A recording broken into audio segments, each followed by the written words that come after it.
Ég siglum haf úvíst. Fjari út.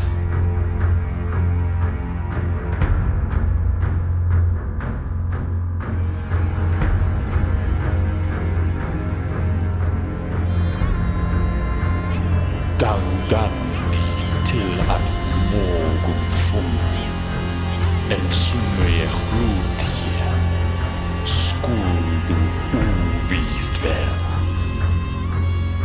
Fjär gildrad. Istid vera en allt fjär hovdom hod. Fjär skulle skära vävnaden. Miklu rätiligo kongo varfarinna att stådva Ragnarok. Alldeles farliga vid. I täsi ågolig, häfelig. Och i Vestribyggd. Nightmare at Vestribyggd.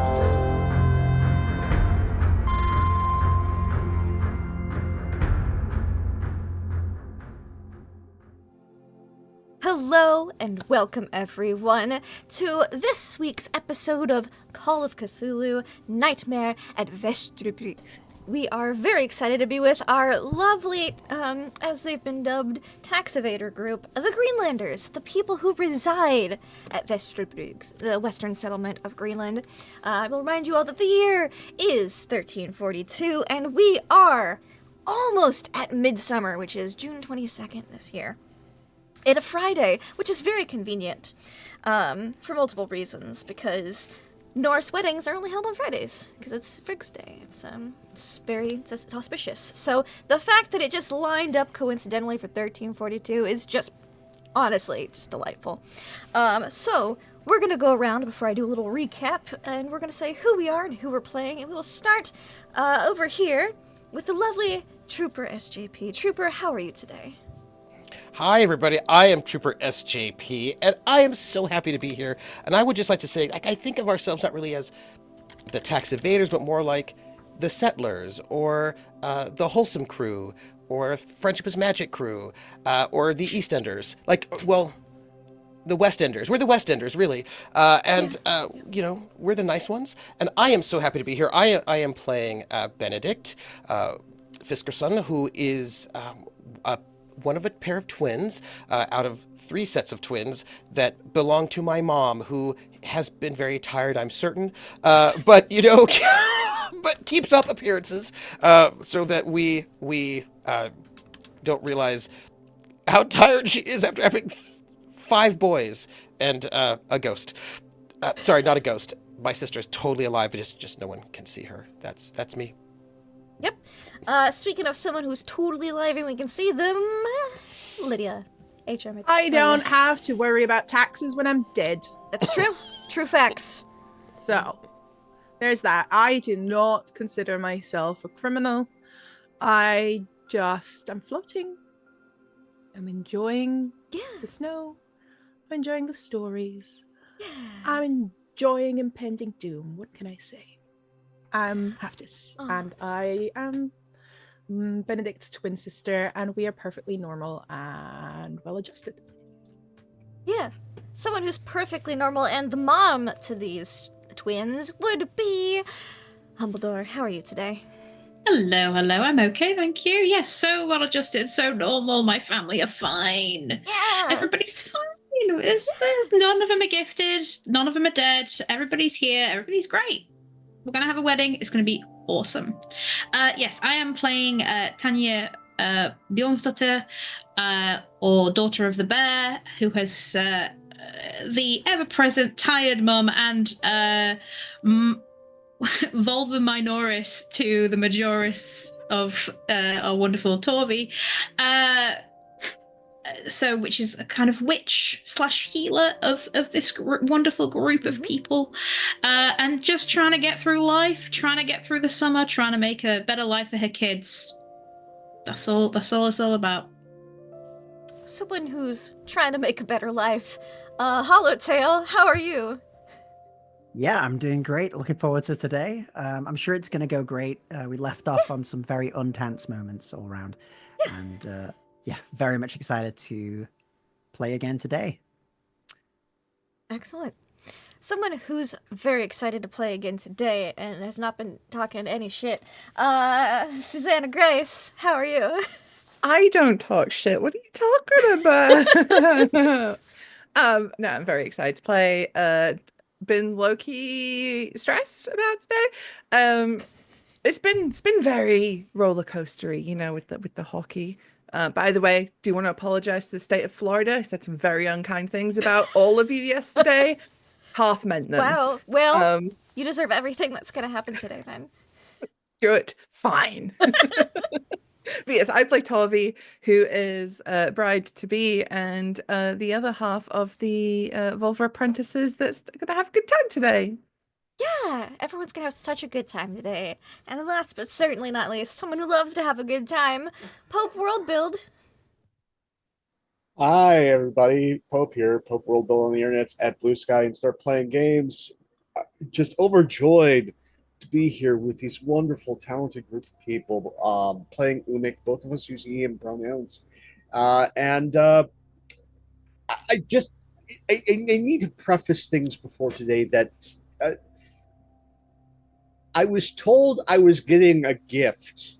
Yeah. Today. Uh-huh. That's something. It was not just one thing, but it was one thing plus. Yeah. So I am just excited about finding out about this gift. I'm glad. I'm so glad. Because I was thinking... So let me recap before I tell you, what inspired me to give Pope a gift. So, last time we played this game, everyone had slightly unusual dreams. Everyone dreamed. Some people dreamed about, talking with a polar bear. Some people dreamed about sailing without wind. Some people dreamed about beautiful, lush green pastures and being with family. Some people can't dream because they're dead, but they did encounter a boat and felt the coolness of the water. They felt things, sensations that they've never been able to feel. At least not in a very, very, very long time. And some people dreamed of a bridge.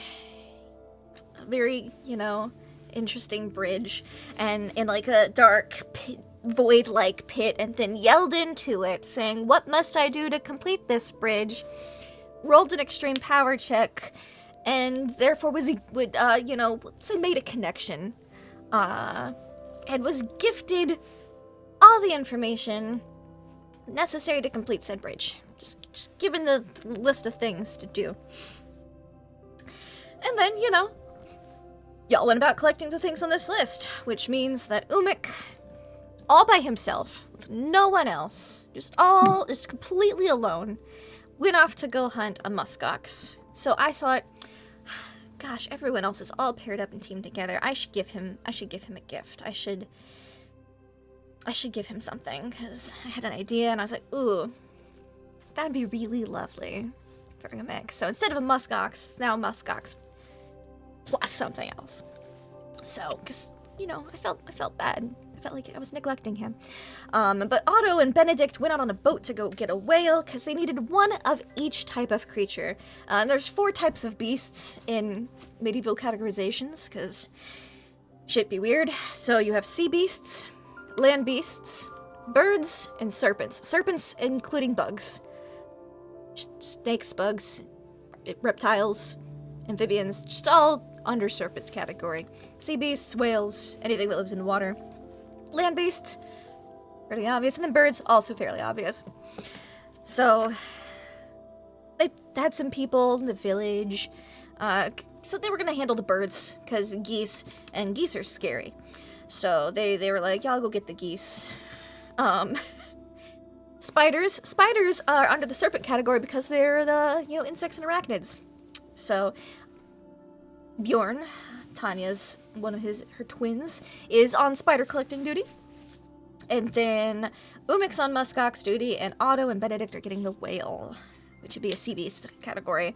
And then Torvi, Haftus, and Tanya all met up at the Völva's hut to find out their schools, their realms of Satyr, and to carve bones and ivory with runes so that they may be cast to determine who the very important, pivotal, critical person is going to be for the ritual on Midsummer.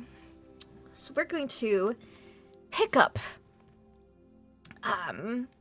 with them and this, finishing... just to confirm, this pivotal person for Midsummer is going to get a flower crown and be praised, because I don't think any other. It is due to them that the entire settlement will be saved. Oh. Yeah. Cool. Yep. And some people, Torvi, haven't shared anything else about this ritual with us, so that's cool. So I'm going to just assume that whatever it is going to be good. Yeah, that's a good assumption. You keep that in mind. So we will pick up with Benedict and Otto as you guys are on the seas. There we go. Here's some sailing music. Oh. So you guys are on the seas, and I believe you guys spotted a whale. You've already rolled for weather. Your weather is good. The seas are kind to you this day. And you just spotted some whales. Specifically, We did. beluga whales. So they're white. They stand out a little bit more. It was gonna be beluga or mink, and I rolled beluga, so you guys got a little luckier there because they're easier to see. They don't have as much stealth. So, in Call of Cthulhu combat, whoever has the highest initiative goes first, unless you're doing a sneaky sneak. And these whales, they're not expecting to get harpooned today, is what I'm gonna say. So That sounds so mean. Nice. it's true, though. It's true. And I have a combat flowchart for everybody. I do love a good combat flowchart. Which, Love that. I have not made that visible yet, so let me fix that for you guys. Yoop. And it is also a very Thank good you. flowchart. Well, combat flowchart. Yes. So, because you guys get a surprise attack, you will automatically succeed on your first hit, is what I'm going to give you. I'm going to Nice. give you one free hit. But then after that, we're going to go in dex order. And because we're going to say the dex order, because you're on a ship and it's not on a ship, we're kind of going to go based off of you specifically, Otto, because you're the one doing most of the harpooning and ship stuff. So what is your dexterity? 70. 70. That is good. Better than mine. All right, let me find my By more than whale. 2. Well, a lot more than 2. The whale's dex is 65. So We were you close. get to go a surprise round, but then you also get to go first. So, Okay.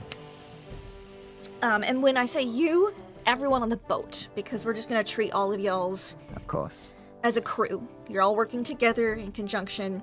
It's gonna be one crew, then it'll be another crew, but we're not on a crew, it's a whale. So, Otto, you've Yeah, I sailed up think- by these whales. Sailed up by the whales, he'll sort of shout out to the other lads on the boat to get ready for this, of course. Not a soft boy. You've got Godric and Gabriel and Benedict with you, and Benedict, not the best hunter, but he can hold the tiller steady.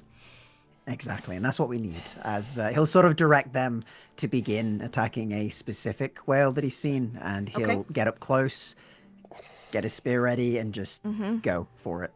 Okay, you will all get free attack on this whale. So can you roll me your spear, please? So I'm assuming that's excellent. Hard success. Let's see what Tanya's boys get as well. That's a success. That one is not a success. So you and Godric will succeed. Gabriel, He misses. He goes a little. He aims. He's not quite used to anticipating. He's more used to fishing. This is one of his first times whaling, so he's not. Fish don't move quite like whales do. So, with 4 damage from you. Oh, you rolled really low. I did. You. The whale. You don't think it goes through the blubber. You see it go in, like it hits, but it doesn't stick. You're able to pull it back. But let's see. Okay. You see Godric manages to draw a little bit of blood. Nice. Just a little bit in the water. His spear doesn't stick, but he does seem to draw first blood. And then the whale's like, I'm not good at whale noises, so that's what you're gonna get. This makes me feel even worse about this. It's just surprised. That's my surprised whale sound, because you got a surprise round. And then you get to go again, because Okay. it doesn't know, but it does get the chance to dodge or fight back. And in this case, because it was surprised on the first round, it's going to try to dodge, kind of trying to figure out where that came from. You know, Okay. It's taking stock of the situation. Can I ask a Benedict? question? Yes, Benedict. What would you like that to sup- do? Yeah. In that surprise round, can I make a sand check? Because I just saw somebody yeah, you attack can. a whale Your and cause brother. it to bleed. Absolutely. Yeah, just, Give me like a up sanity close check. and personal. Thank you. Mm-hmm. I just feel like we should do that. Understood. Sure. And I have a really good sand score. Why are you laughing? That's a failure. It's a pretty. You got close. I did get close. I'm only what, 9 11 away? off. Yeah, 9 away. 9. Not even. Close. Yeah, 9. 9 away. How much luck do I have? How much luck do you have? I have 60 luck. I could spend 9. You want to spend 9 to keep it together? Yes, I will do that. Sorry, I'm going to just edit that so I can reduce some luck. Sure. I am going to keep it together. I think that was very difficult for me to do because I've never seen. I mean, you know. Yeah. I mean, I've seen it before, I guess, but I don't like it. Don't like it. But I think I'll keep it together for that surprise round. I would like to do a maneuver if possible. Please do. What would you like to do? Well, I'm not the best at it, but I would like to use my boating skill to. Please do not think I'm going to attack this whale. No. But I would like to make a combat maneuver. What I would like to do is use the boating skill, if possible, to Yes. try to Get put into an us. advantageous position. Yes, please. I would Certainly. like to do that. If you succeed on this boating check, we will give the next round of people an bonus die. Okay. No, I fumble. I'm really freaked out by this. I'm freaked out by this murdering of a sentient being thing situation and blood going on. So I think I made able gonna to just make not let it be nothing, but because it's a fumble, everyone's gonna get a penalty die instead. nice. So I think what happens is like this whale comes up. I'm trying to figure out what to do, and then my baby brother just stabs this creature and it makes that sound, you know. And I grab the tiller, right, to try to go and like do something to be helpful, but instead I think what I do is I really destabilize the boat as I'm like just very, it's very upsetting. Yeah, it's very upsetting. You're able to keep the sanity in, but your body reacts, and you just you pull too hard on the tiller, and it's gonna like lurch the boat a little bit, which is gonna give everyone a penalty die for this next round, which the whale will try to dodge. So Otto, could you please roll me your spear check? Certainly can. I've got the penalty die applied as well. You just have to click the bonus penalty button after you roll it, so that's easy enough to do. Okie dokie. Bonus or penalty, submit, go. Oh, Hell yeah. Nice.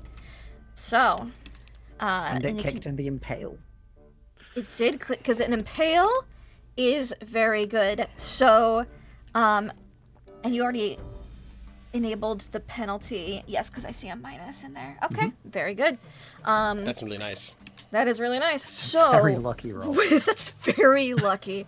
You rolled You rolled basically the same thing twice. That's really good. I don't think it's going to be able to dodge that. It does not. And then we're going to have Godric and Gabriel go, and they're also going to have bonus penalty dice, so... Okay. Gabriel might go if his penalty die isn't terrible, but I have to roll to see. Yep, that's fine. And then the other one... Nope, with the penalty die, it makes it a failure. So Gabriel looks like he's gonna line it up really good, and then the boat lurches and he just misses. But Otto, despite the boat lurching, you are a man of the sea. And you line this up and you ride the lurch of the boat and you deal extreme damage. That's 24 total points of damage, which is really good. Because most of that's gonna get through its armor, and the harpoon will stick in this one, basically. You've got a really solid wound. That is enough to cause a major injury to this whale, which means I need it to roll for shock. Nice. Okay. Because this is Dark Ages, Call of Cthulhu, and shock is a thing. So, what is its constitution? A whale. Oh, it's got really good. It's got really good con. It's a whale. Yeah. That is a success. 91. 91 is a success? Yes. Oh. I see. It's, basically I needed to make sure it wasn't like a fumble. Yeah. Which, it's close. Whales, the whale's constitution, just so you know, because you saw that is 210, so it's more of like what degree of success is it going to have. If it got a really good success, it was going to be good. But if it fumbled, I was going to have it go unconscious, and that would make your life a lot easier. But instead, you've caused a major injury to it, and it's gonna have some issues. I'm gonna try to get this boat back under control for my go this turn. That is wise. Would you like to make your boating check? Yep. Please do. Am I at a penalty? No. Because you're the one steering the boat. So close. I'm gonna spend the 3 luck to make that a success. Okay. Because what do I need luck for? That what won't do come back you to bite need me. luck for? You don't need that. I'll be fine. No. Sure, it'll be Yep. great. So I will make that a success. Just give everybody Excellent. a bonus die. Yep. Thank you. That is very You're good. welcome. That is very good. So, I'm just looking at the major wound table to see which effects of major wounds. Yep, that's a shock. Number of combat rounds equal to their current hit points. Well, that's gonna be fine. It made its con save. Where's the major wounds table? I just want to see how Great it is. How wonderful. how good it is for How- you guys. Okay, that's fair. Because it could get, like, a wound that makes it even easier to hit. You know what I'm saying? Let's hope. Let's hope. Yeah. I'm into Okay. So, I did not copy the major wound table, which that. is From very Dark sad. Ages. I know. There we go. Could you roll me a D100, Steve, because you were the one Sure who can. wounded it. And I'll tell you what this result will be, and we'll translate it into whale. So 21 21. would be wrist or hand damage. A slab of arm or shoulder muscle has been cut away. A chunk was hewn from a thigh or calf muscle. Spinal nerves are damaged, severed fingers or toes, etc. They lose 2d6 strength. This loss may affect what weapons can be used, and the character's bonus damage.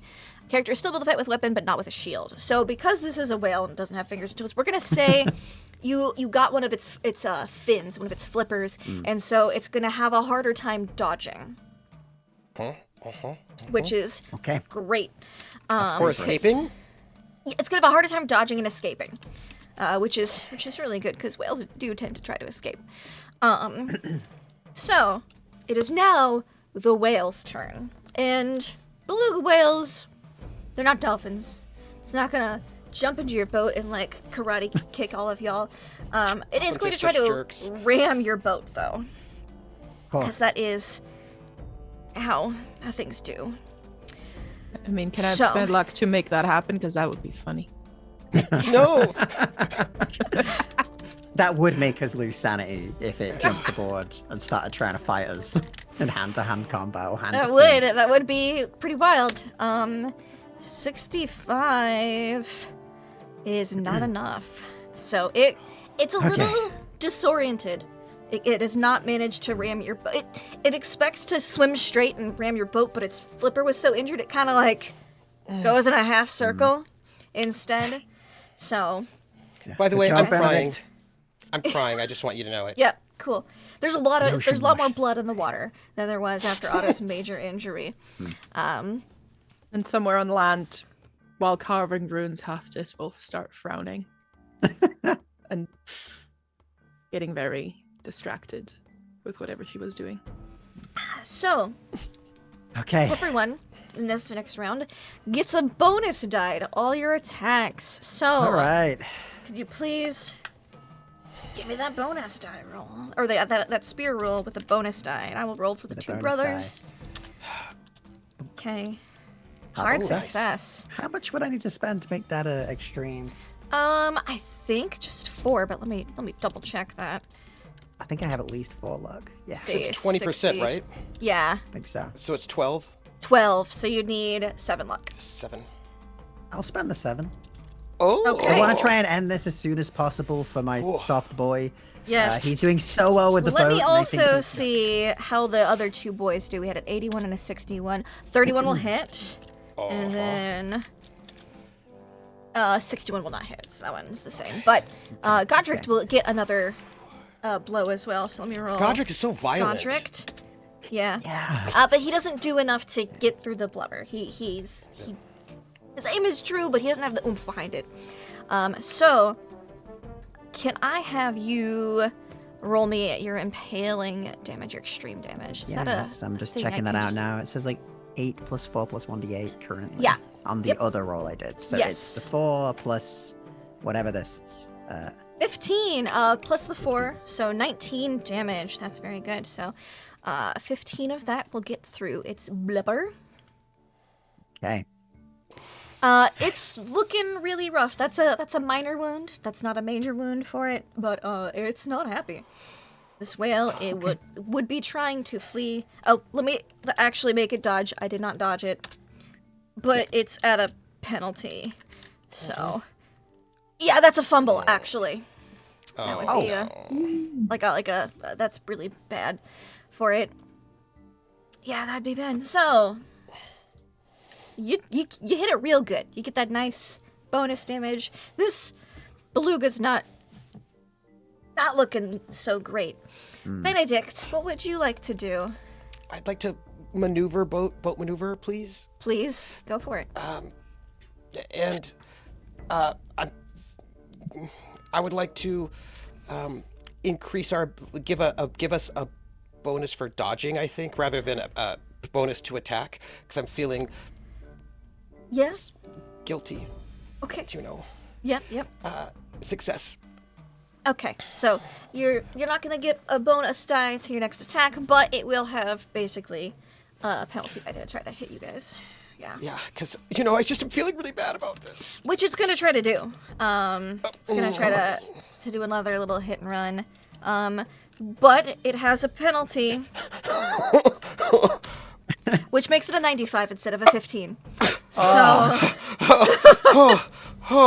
You're doing so good, Benedict. And I think, as this thing, comes surging at us, and I'm just and I just, this is, what does our boat look like? So you guys have a Knorr, a Knorr ship.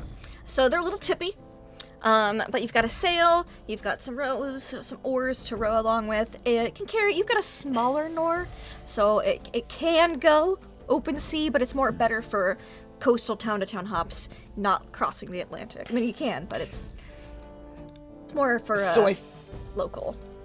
I think what I do is that, like, because I have very, very poor dexterity, but I have very good strength, and so I think I'm like hauling on the lines of the sail, and I just like let my whole weight sort of fall to sort of move the sails immediately and like in a really drastic way so that we can careen out of the way as this whale comes, like, because it was gonna be a 15, which was, I'm sure, is gonna be like an extreme or hard success. Like, success comes surging out of the water. Like, I just like grab the lines of the sail to move our Nor out of the way right as it like comes crashing towards us. Mm-hmm. So, it's y'all's turn again. Okay. I think between sort of yelling to the boys and also praising Benedict on his sailing here and just being like, "You're doing so good, boy. Just keep it up." And like he'll mixed feelings, pride, but also fear. he'll move in and prepare for another strike, and sort of try and time it with the boys as well as they swing sort of closer towards it. Excellent. And with normal dice. Oh my gosh! Oh, Let's have your two. Somebody's let's a have- really good hunter. Oh my There's a reason God. why somebody's like the hottest guy in the settlement, and this is it. This is the reason. So this is gonna be the beluga's dodge. But you must remember, because it's got a major wound, it's doing it at a penalty die. So that's a 97 instead of a 7. come on. Yes, I'm Godric starting to and feel sorry Gabriel? for that whale. me too. That's why I'm crying. The whole time. Godric has got a 24, and Gabriel got a 27. So both boys will also hit. I'll just roll their damage together. 13. Okay, let me do a little bit of math here. This is exciting. It's very upsetting. All right, Otto. Mhm. How would you like to haul in this whale? Wow. Yeah, I think as you know, Benedict's amazing sailing sort of brings them closer. I think he strikes, the boys strike with him, so they can share in that, at least their first whale taken in. But he'll try and make it as quick and as painless as possible with this, as he sort of drives it deep to try and end it as quick as he can. And you do. Before they begin to haul aboard. With luckily Yep. the very strong set of lads that he has, trying to keep Benedict Yes. away from it. He'll haul it round the side and throw something over it. You haul it over to the side. You probably just haul it to the side of your ship and like lash it to the side, because that way you can just cruise in with it and then haul it ashore without having to get it over the edge of your boat, because not a lot of sharks in these really cold Greenlandic waters. They are Greenlandic sharks, but you guys aren't particularly far out. You guys made really good sailing checks and really good spot hidden checks, so congratulations. You have got the sea beast needed for the ritual. You've got the whale. Yeah. I think as Oh, they're that's so going back nice. as well, he'll probably check in with Benedict quickly as well, and Yeah, just and Godric and Gabriel are like, yeah, one first whale, we got it. yeah. But knowing that, you know, Benedict is not he's not the same sword as them, he will make his way over and I sort did of place more a than hand you on his did. shoulder. No, yeah. Are you holding up okay there? Yes, Is it okay? It made a terrible sound. They do. And we did well sailing. But maybe take a step back, I can sail us home. Maybe have a look over the other side of the boat. Out into the distance. And he steps away from like the rudders and the lines, Take over. and he says, "Otto, Yes. thank you for." And he just kind of shrugs, and it's sort of like unspoken, and like there's the ghost of his father is sort of like looming over that moment, but he doesn't quite know how to articulate what would be like, thank you for not being like a horrible person like my dad in this moment, but he doesn't know, he can't say that. He just sort of makes his way to their side, and as he passes by the whale, he just, like, not looking at it, he puts his hand on the whale and just says, "Sorry," and goes back to his side of the boat so he doesn't have to see it. As you guys sail back, bringing the whale with you, we'll cut over to the Völva's house. The Völva is, you just found out your realms of Satyr. Everything's great. And you guys have started crafting runes. She has 21 pieces of ivory, 21 pieces of bone. She hands the ivory to Torvi and the bone to Tanya. And she says, "Have to help your mother. I will help Torvi." He picks up a piece and they start carving, and she hums a pretty soothing song while she does it. And I'm gonna take us to the handout page. Woo! Oh, this is so nice. So, oops, let me hide the combat flowchart. We don't need that. We don't need that. Go away, combat flowchart. Bam. So, I'll just show the cows. That's cute for now. Go, boop, cows. So, can you, Torvi, you've got the ivory deck. That's, you've noticed there's 2 decks. Can you see 2 decks on your Roll20? Yes. So the lighter one is the ivory and the darker one is the bone. If you could drag, some over so you can see what they look like. These will be the runes that you use Okay. for the ritual. There are 21 because there are 21 runes in the alphabet. I just want you to get familiar with dragging them out because, Torvi, you learn that it is going to be your duty to pass out a rune to everyone. She said there's going to be... She lets you know how the drawing's going to go. First, the settlement will be divided into 5 sections: north, south, east, west, and central. They will draw lots. Representative from each section will draw. Whoever gets the short stick, that is who the area we focus in on. After that, you will pass out 21 runes because she's divided it up so that way there's enough people per farmstead to be like that. So everyone will get no children, 15 and up, ages 15 and up. Okay. You'll pass out an ivory rune. You'll set it at the ground by their feet, face down. Then they will have a chance to swap fates. After you pass out all of the ivory runes, they will have a chance to trade fates with someone. And Torvi, if both parties agree, you will swap their fates. And then there will be some words said to help explain it to everyone. And then Tanya, you will draw from the bag of bone, and you will draw a rune, one of the 21, because they're matching decks, basically. And whoever has the same rune will go around in a circle, one by one, revealing the ivory rune, and whichever ivory rune matches the bone rune, that is who the very important, the VIP of the ritual will be. So, these are how the decks. I will have it set up so that when you drag them out, come ritual time, they will be flipped, so you'll have to manually flip them. But I just wanted to make sure you guys, Yep. understand which deck is yours, and you spend some time carving. It's just a lovely afternoon. Do you have any questions? Yes, no, please, Tanya.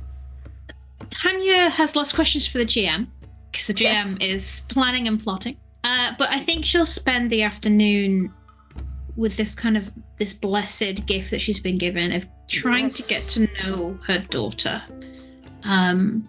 So while the old lady is crooning away at her song, and Torvi is probably very focused and very in a zen and in a zone when she carves. But it's also kind of slightly mindless work, like knitting. You're just whittling at bone. I suppose it'll maybe be a little bit awkward because every time they've maybe talked to each other, Haftis and her mother, it's always been one-sided and quite dramatic and quite emotional. I suppose Tanya sort of turns as she's, maybe carving one of the simpler runes. What is Haftis doing in this moment? Is she watching? Is she singing? Like, how is she interacting at the moment? She is trying to carve as well. I don't know how much physically she can. With you carving, you don't see a physical line being made.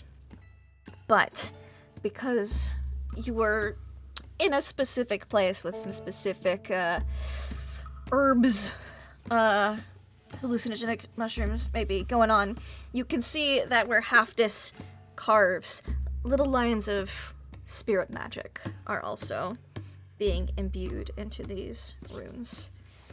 So she started with runes, but as is often the case with kids, they get distracted, and at some point she's taken a slightly bigger piece of bone and is almost as if she's drawing something onto it. It's very crude, stick figure-ish. You can see the sun in the sky as one big spiral. You can see mountains, and no, not mountains. It looks like that at first, but it's little islands on... It's the coastline that you can see from your house. And there's a little boat roundabout where you'd think they go for whale hunting.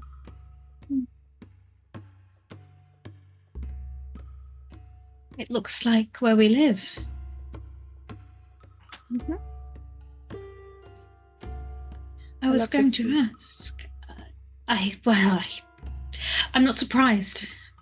I was hoping you would. When I carried you, I remember being so warm all the time. Oh, it was like I was burning, and I learnt to swim to cool down. And I remember feeling these tiny little kicks later on when I was in the water. I figured it was you. You were happy. I know what you mean. I never felt the sea until yesterday, and it's swishing and it's cold, and it's almost like it's alive when it grabs you. It's really exciting. Maybe I've got them from you. You only felt it yesterday. What do you mean by that? Oh, I had a dream of the sea. And it was big and wide and shining in greens and blues. And there was a ship. Just like that one. She holds it up. Sounds like a lovely dream.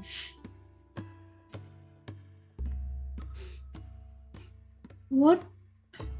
She kind of looks a little pained.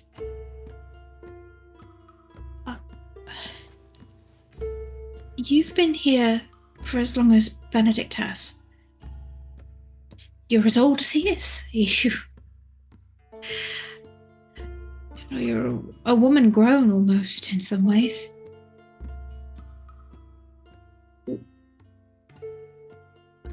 I didn't think this was possible. What do you do with your time?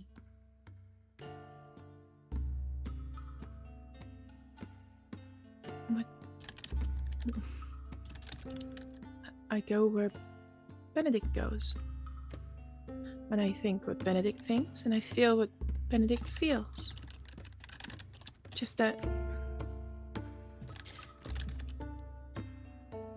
sometimes I feel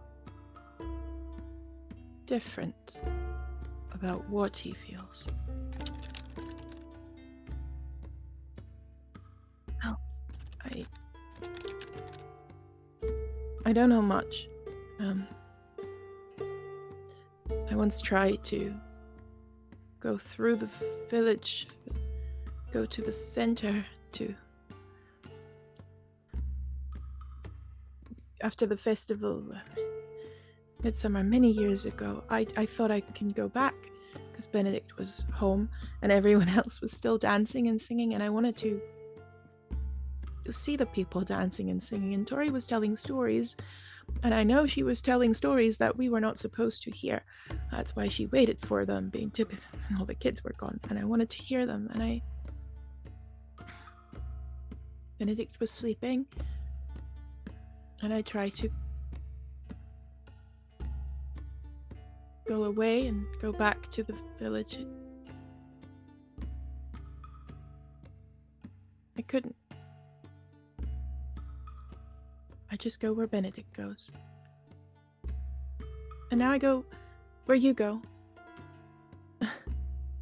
Afraid I don't travel very far after this. But after this midsummer, when Torvi is telling the good stories, and you staying, and maybe Benedict goes to bed, and can I stay this time? Can I hear the... I know they're bloody. I know they're the bloody stories where people die, and I kind of want to hear those. She's singing of the battles and of the Valkyries, and I want to see them. I want to be there for the stories. I think your Auntie Tovey owes you a few stories. You just have to promise me something. You know your brother. You know how soft-hearted he is. Please don't tell him those stories. And she's about to nod and agree. And that's, I think, the moment where you see her suddenly being distant. And almost shimmering and flickering back and forth into existence. Looking very concerned. Have this. Please don't go yet. He doesn't like blood. There's blood.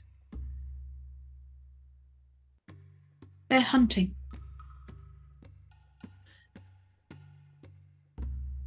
But he's scared. I think she'll put her hand on her daughter's back, just very delicately. If you need to go to him, I understand. I'll be here when you come back. All right? I'm not going anywhere. And she feels the hand. And looks torn for a moment. Flickers in and out again.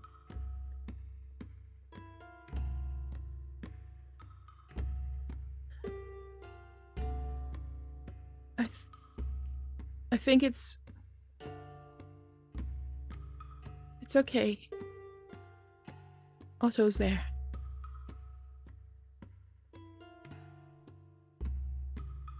Otto wouldn't risk me being angry at him. I know he'll protect the boys.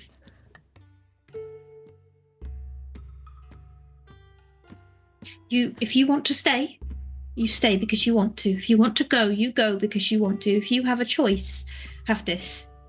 I want you to have a choice. I didn't know you could have a choice. He's steering the boat. He's doing well. He's doing well. God, I knew that strength would have to be good for something. I'm glad he's doing well.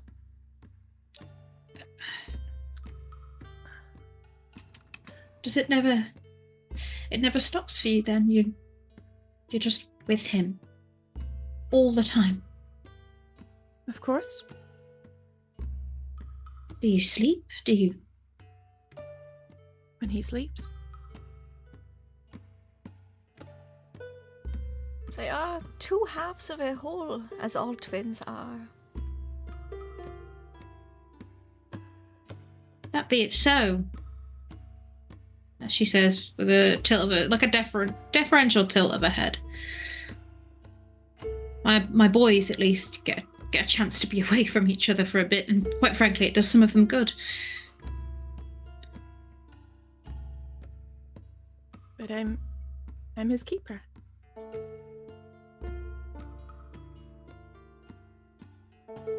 I know I really shouldn't say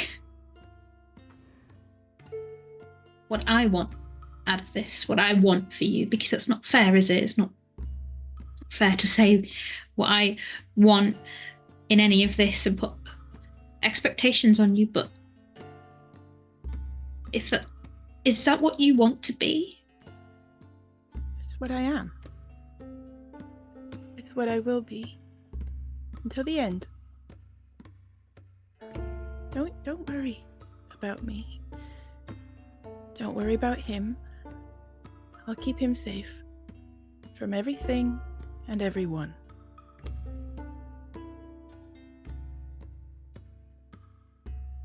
I have 15 years of worry to make up for, Haftis. So, I'm afraid, she says, just giving her a small kiss on the side of the head, you're not going to be rid of me so easily. Or my worry, and it'll annoy you as much as the boys will. Now, maybe we be a bit less gloomy. We just talk about nice things for a bit. What do you like to eat? And she, makes lighter conversation. Yeah. Yes, you make... So, Oh, yes, Torvi, please.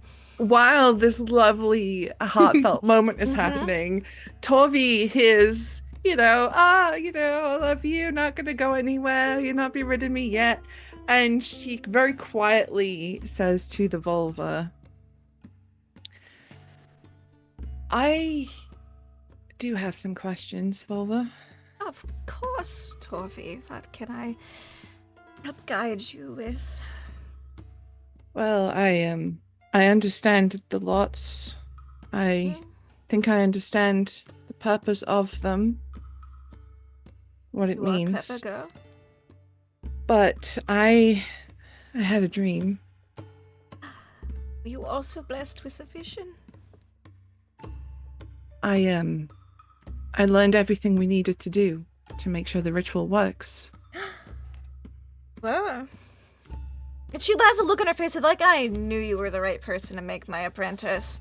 Tommy's gonna be like, she'll internalize that pride a little bit. She'll be like, nailed it. But there She was looks one... a little relieved, actually, like, oh, thank God, someone can take over when I pass, because I'm old as fuck. But yeah. There was one thing that we need that I wasn't too sure about. Of course. And she looks at Halfdis. She Egg looks at Tanya. sacrifices, yeah.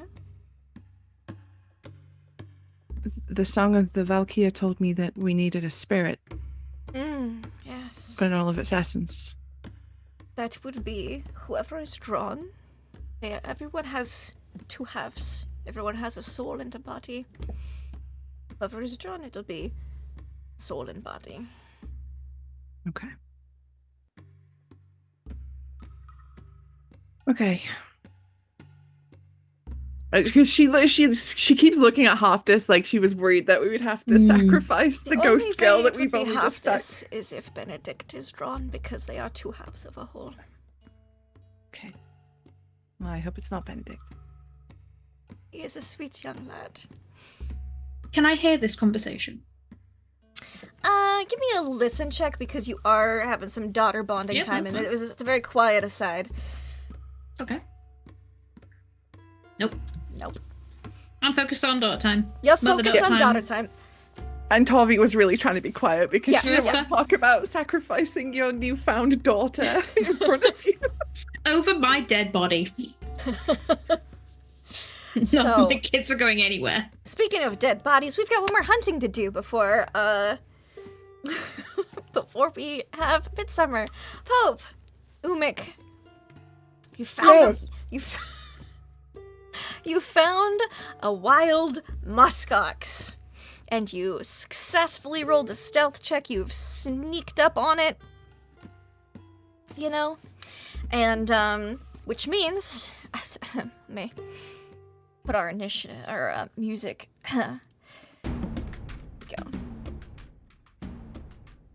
Our hunting music. So, you've snuck up on this muskox. You will get a surprise round because, again, you found a solitary lone male. He's between herds, you know, looking to make his own. That's fortunate for you. Can I have you make me a spot hidden check as well? Oh dear. Okay. Sure. Yeah. With a hard success, you do see that you are not alone. Okay. It's not just you. It's not just you and the muskox. You notice a skraeling. Oh, dear. Skraelings being the Norse term for the Inuit population of Greenland, the Thule people at the time. So, you would know them as skraelings. So you see a skraeling woman, kind of, you're in like a light tundra-y area, so there's like little bits of scrub bushes, and by bushes I mean those are the trees, it's really kind of sad. Tall tufts of some grass because it is summer, but also little patches of snow and ice here and there. You see she's crouched down, and she's watching you. There is just like this need to. He wants to sigh out loud, but he's so close to this ox. So close. Yeah, she does have a bow, but and it's ready to draw, but it's not drawn. She's not aimed, she's not drawn, but she is watching you. She's also hidden. The muskox does not seem to see her as well. You only noticed her because you got a hard success. He just, like, from his vantage point, just gives her a look, and Be like, I see you watching me. Yeah. Yeah. With his hands, he's going to put the spear down for a second.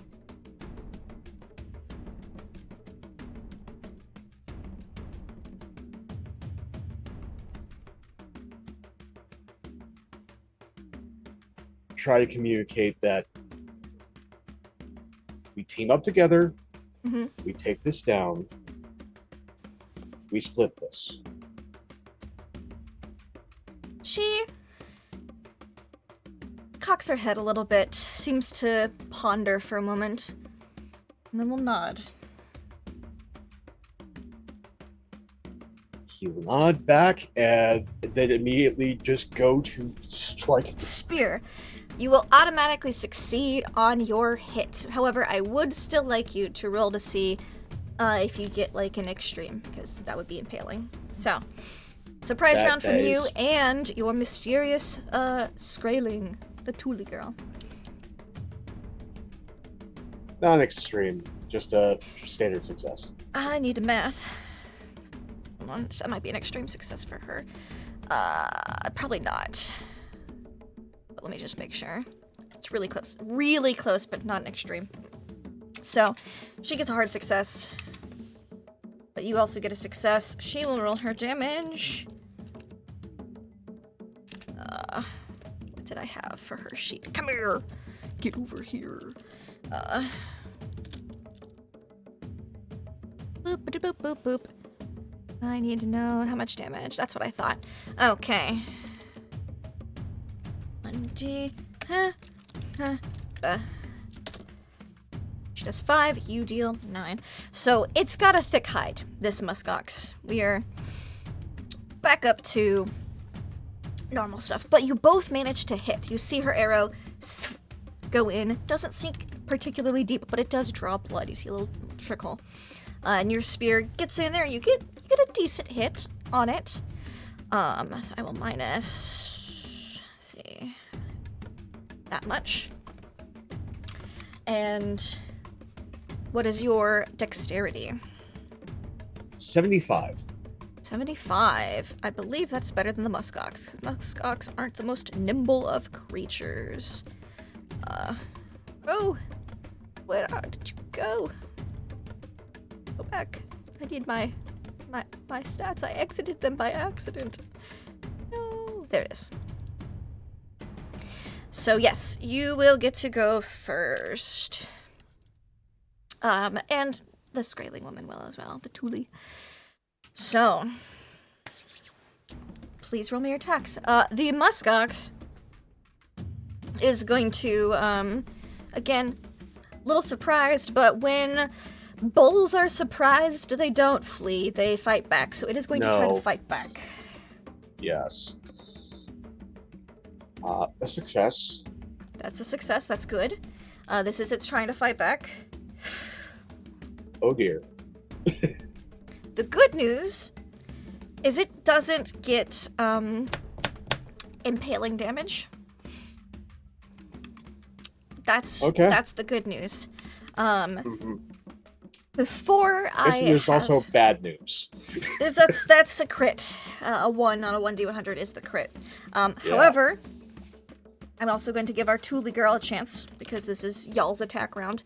And she's going to do a maneuver. She's going to try to like blind it, distract it so it doesn't gore you. So if she succeeds, it will get a penalty dice. She does succeed, so that is good for you. No, if I type that properly. It will still succeed, but it is not a critical success. So, you are going to take... Oh, you lucky dog.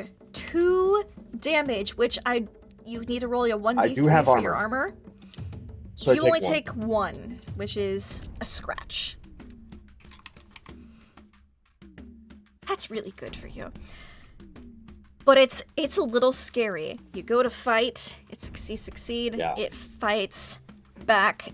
It almost critically succeeds you. It did get a harder level of success, so that's why it successfully fights back, but it could have been a lot worse. You see your life flash before your eyes for just a second, and then that arrow comes in and distracts it just enough for you to take minimal damage. It is now the muskox's turn, though, because that is y'all's. I would like to dodge. That is a good call. So it's going to attack. That is a basic success. You also get a basic success, which means you do not take any damage. Yay! Because Ty goes to defender and dodging. It is now your go. I'm assuming you'd like to attack. Yes, try and get this thing down with the spear. That's a miss. It is going to try to fight back. Yes. Oh! You lucky duck. That is just barely a miss. You're good. Okay. She's gonna try to shoot at it.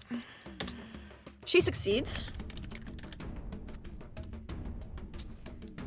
Does not get through its hide, though, unfortunately, with this attack. So, it is your, that was your attack, so it's go now. As Umik spins around trying to fight this thing, but also trying to give her, like, a broadside shot. Mm-hmm. That doesn't seem to be, this thing's big. It doesn't seem to be much of a problem.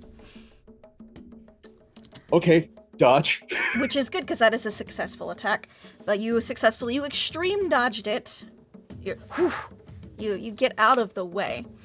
And what she's going to do for her round, because it's y'all's turn again, she's going to try to maneuver again. She's going to try to do a maneuver to give you a better opening. She's going to try to maybe take out one of its eyes. She's going to try to give you an advantage, a bonus die, so to speak.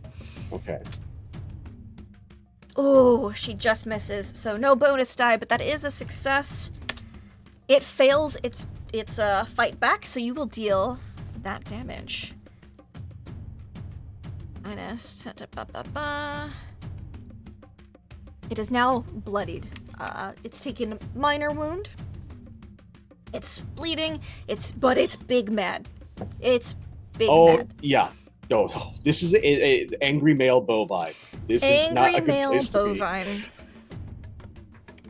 So that's y'all's go.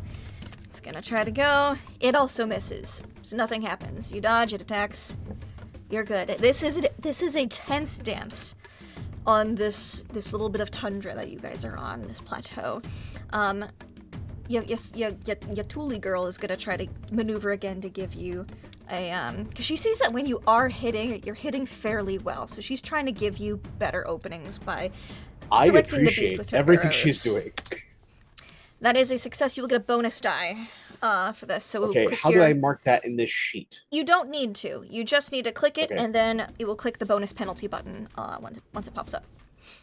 So click the bonus penalty box on the a 1. That is a 16. Is that enough to be a hard success for you? I don't quite think so. But you could spend a couple No. points of luck if you wish. How much would I need to spend? 4? You would need. Because it's Yeah, 12, right? that's correct. 4 points of Okay, luck, so and I'll that would spend 4. give you more damage. Yes. I'll spend the So. 4. Could you roll me another d10? Actually, no. I think it's a 10 plus. Could you roll me another d10 for me, please? Certainly. Could be max. So 6 plus. With that impaling damage that you get on an extreme hit, how would you like to take this muskox down? I think because of, like, she's been pelting this thing towards its face. Yes. Is that he comes in and manages, after that one bit of just messy dodging as this thing is running past, he has the wherewithal to, as she's shooting, probably grazing its forehead, Near the shoves the eyes, near spear- the mouth. Yeah. shoves the spear, gets between the ribs, and punctures both lungs. Nice. A nice, clean kill. Spear goes through. Moo! I don't know what muskoxes sound like, but it is a bovine, so that's gonna be its muskox death cry. And thunk, you feel the ground shake a little as it falls beside you.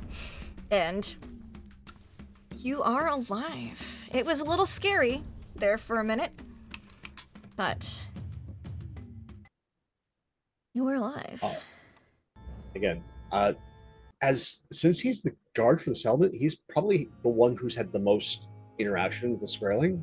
Yes. You do not share a language. There's a couple words No. that sometimes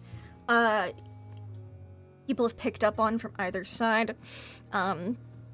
You haven't seen them lately. Despite it being summer, you've not seen any so far this season.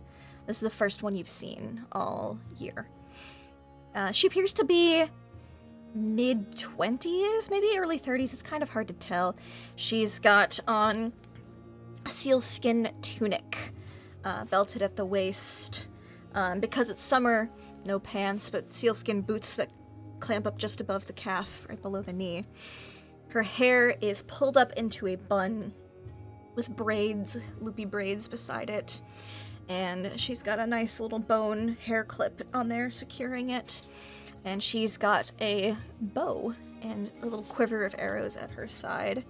And you see behind her, as she rises up after the beast falls, there appears to be like a little sled that she's got a bunch of herbs on. It seems that she was out gathering. Thank you. She'll walk over. And I'm gonna take you to this screen. Yoop. If I can get it over there. This monitor too. Go. Boop, boop. Now, based on the Völva's list, do I know like what parts of the animal she's wanting? The meat and intestines. Okay. And So she looks you up and down. She gives you like the full like evaluating look over. Whew, okay. She rolled a critical success, just to look at you. How are you carrying yourself? Like, what kind of vibes are you giving off at this moment? grateful, Okay, yep. relieved, and wanting to be fair. Like wanting to fairly trade and make sure that, like, again, without her, he probably would have been dead. So, like, it's very much of the, okay, we took this down. You, like, I need the, in his mind, I need these few things. The rest of this animal is yours. And she gets a stick, and she draws it in the dirt, or she points at your knife, your small knife on your belt. And then she would draw in the dirt. Make sure that's up there. Let me zoom in. So we're going full method here. She draws. Oh, that's a square. I don't want a stupid square. Go away, square. I want the freehand drawing tool. You mooks. All right, there we go. Thank you. Whoop. Go. There we go. She goes.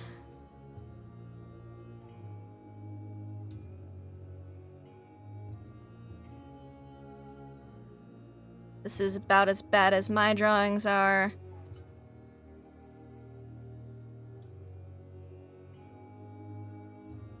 Whoop. And she points at your belt again.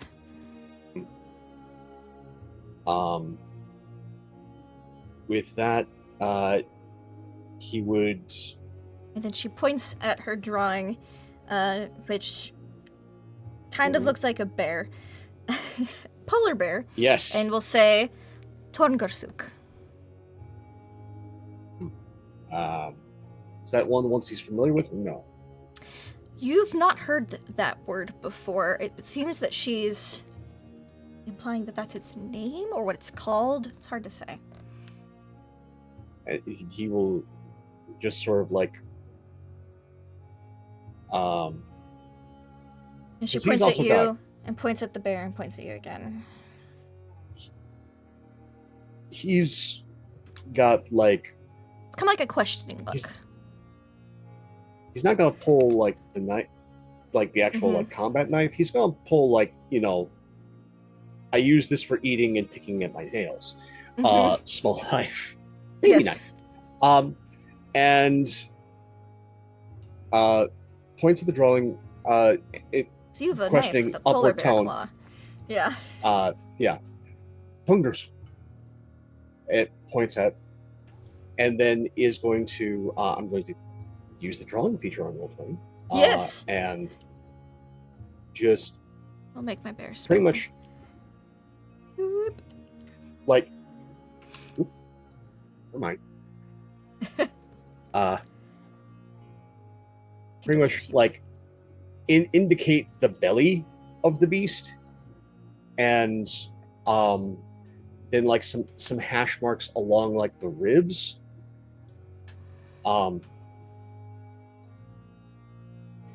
Actually, no. She just goes- need the meat. And then we'll point at the muskox and point at you. Point at the muskox. Point at her and shake herself and like no. But then she will elaborate. She'll attempt to elaborate. She points at the bear. She draws a little stick person. Whoop. Isn't it? Stay. Stupid Oh, thing.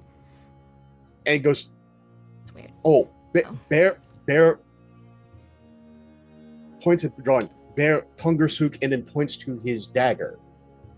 She nods. And he'll actually like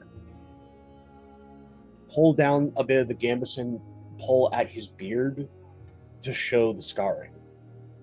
And she will point at. She'll make a few figures in the ground.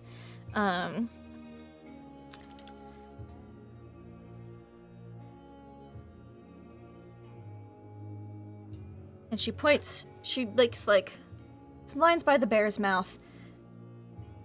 Points at the stick figure that the bear would be maybe talking to. Points at herself, and then draws a line connecting herself to you.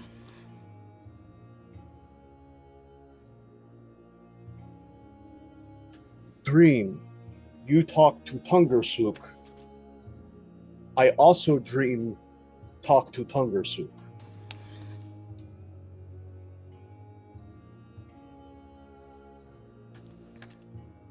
And then she draws a symbol that the bear in your dream drew. Should my reference? Okay, one more time. Yep, okay.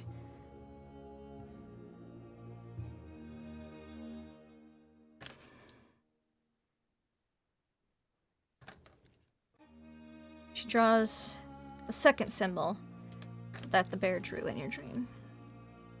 The one I keep associating with like Yggdrasil, but that's just my personal lack of understanding and interpretation. Yes.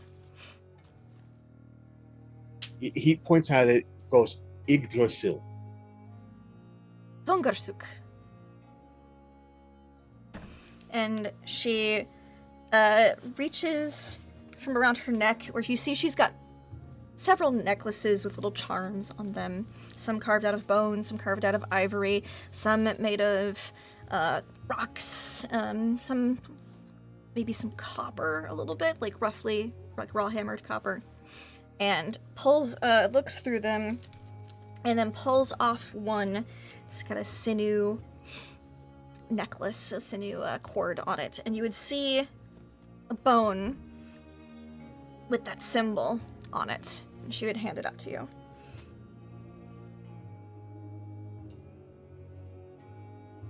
Like, Cops takes it.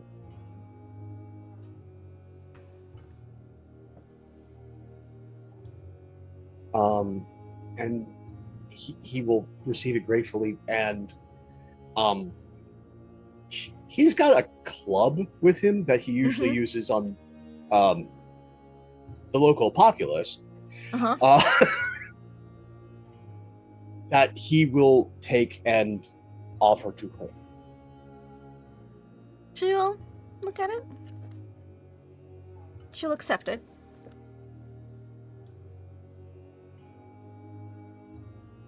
Nod.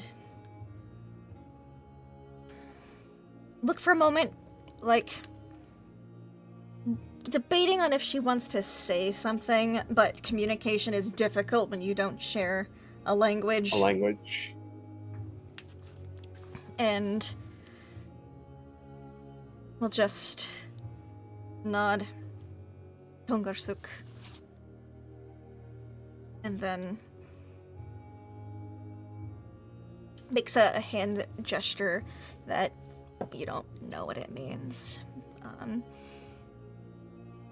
And then give a nod and begin to walk away.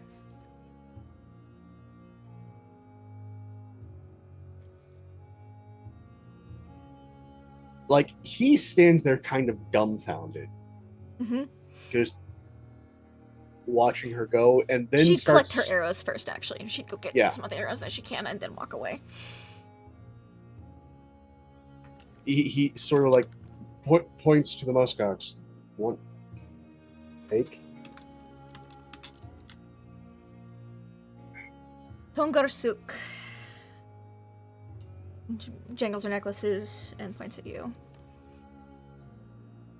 Thank you. And again, he will like let her go, but also at the same time is going to watch in the direction that she goes. So she walks over to her sled, picks it up, gives a little whistle, and you see a dog kind of bound over, a little husky, and just follows her. She goes over the hills, and you watch her walk away into the distance, disappear. Yeah, no, he stands there, like, looking for a good while, making note of the direction that she went off in. Yep. She goes north.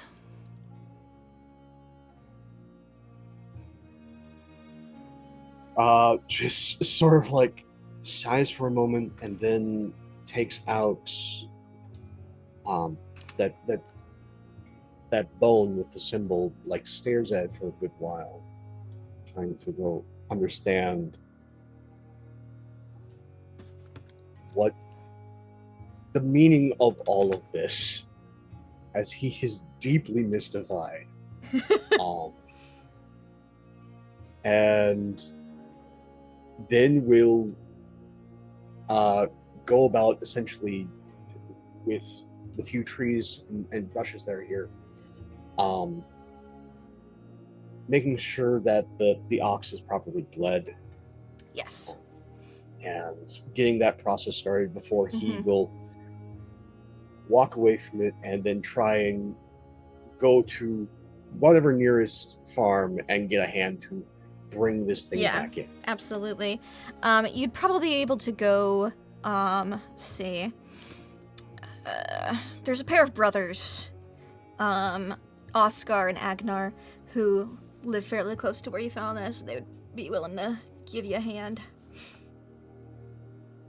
Like, he's grateful, but also like in making small talk with the two of them. Have you seen any Vestribyggd? Haven't all season. Maybe they're hunting further north. No, I saw my first Vestribyggd today. Really? Woman alone. Better be careful.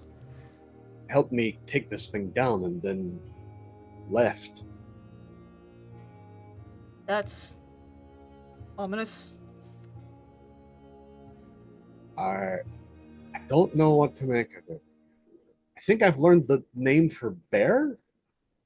Oh, okay.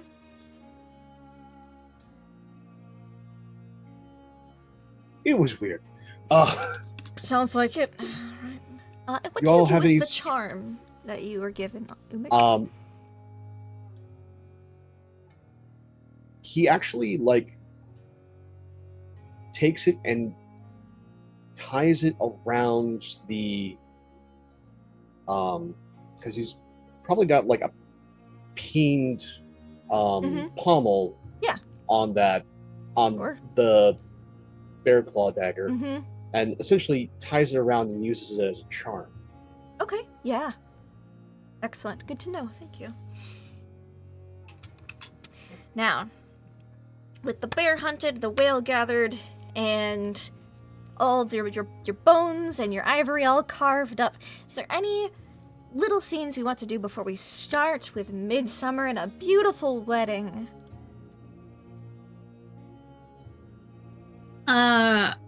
Tanya would like to help Torvi get ready. For the wedding? For the wedding. Torvi's mother is going to be there. She is very excited. You can basically go over to Torvi's house, and Frigg will be there. And she will ask, however, she'll ask Torvi's mother whether it's okay if Tanya braids her hair, because now that she will be a married woman, she no longer has her hair unbraided, and it would be an honor if she could do that. Giving the mother-in-law some time to obviously go and check on preparations and make sure everything's perfect for the big day. Usually the mother braids the daughter's hair. However, you being so close and helping facilitate this, which she has hoped for so long, she's like, I'll start the braids and I'll let you finish it all up and then get, the thing ready. She will get the silk headband for Torvi to wear and everything, get that ready. And Torvi, she is fussing all over you. You didn't know she had a silk headband laying around the house, but she's whipped it out. This is like when your mum brings out like the secret good stuff, and you're like, Uh-huh. "Where has this been my entire life, mum?" Mm-hmm. Yeah, I think Toby doesn't quite know what to do. Yep, you've been Not used to- sat down and fussed over. Your mother made you wash your face with milk last night, and again this morning to give you a glowing complexion. She's been fussing over you. She's got a new dress for you. By that I mean at least a new overdress. She's used the nice dyes on it. She's got she's fussing. She's fussing. Yeah. I think Toby has been quite quiet. I think she's like weirdly anxious herself about this, about everything. She's not used to being fussed over, but I think before her mum leaves, she'll just like reach out and like take her hand and then like squeeze it a little bit. She doesn't say anything because she doesn't know what to say, but she just like squeezes her mum's hand. Oh, don't worry, Torvi. This will all be a beautiful, wonderful day. So happy. I'm so happy. And happy for you. And she just keeps doing you up. She trims your nails. Like, it's the whole deal. And then Tanya comes in. She goes, "Oh, Tanya, could you finish the hair?" Yeah, of course.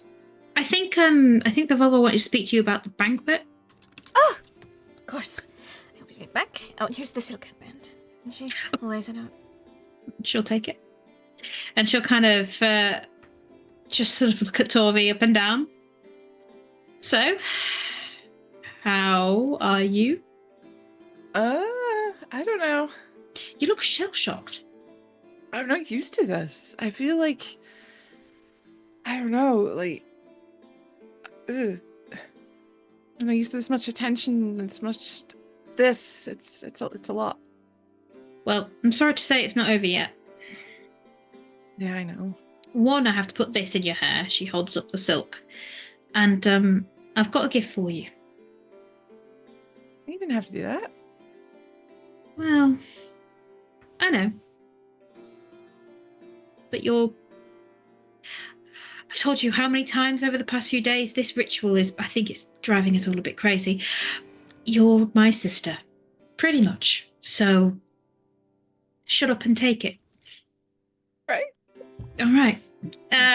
And what she's going to do is she's going to tie your hair back, and then with the silk scarf, and finish off the rest of the braids.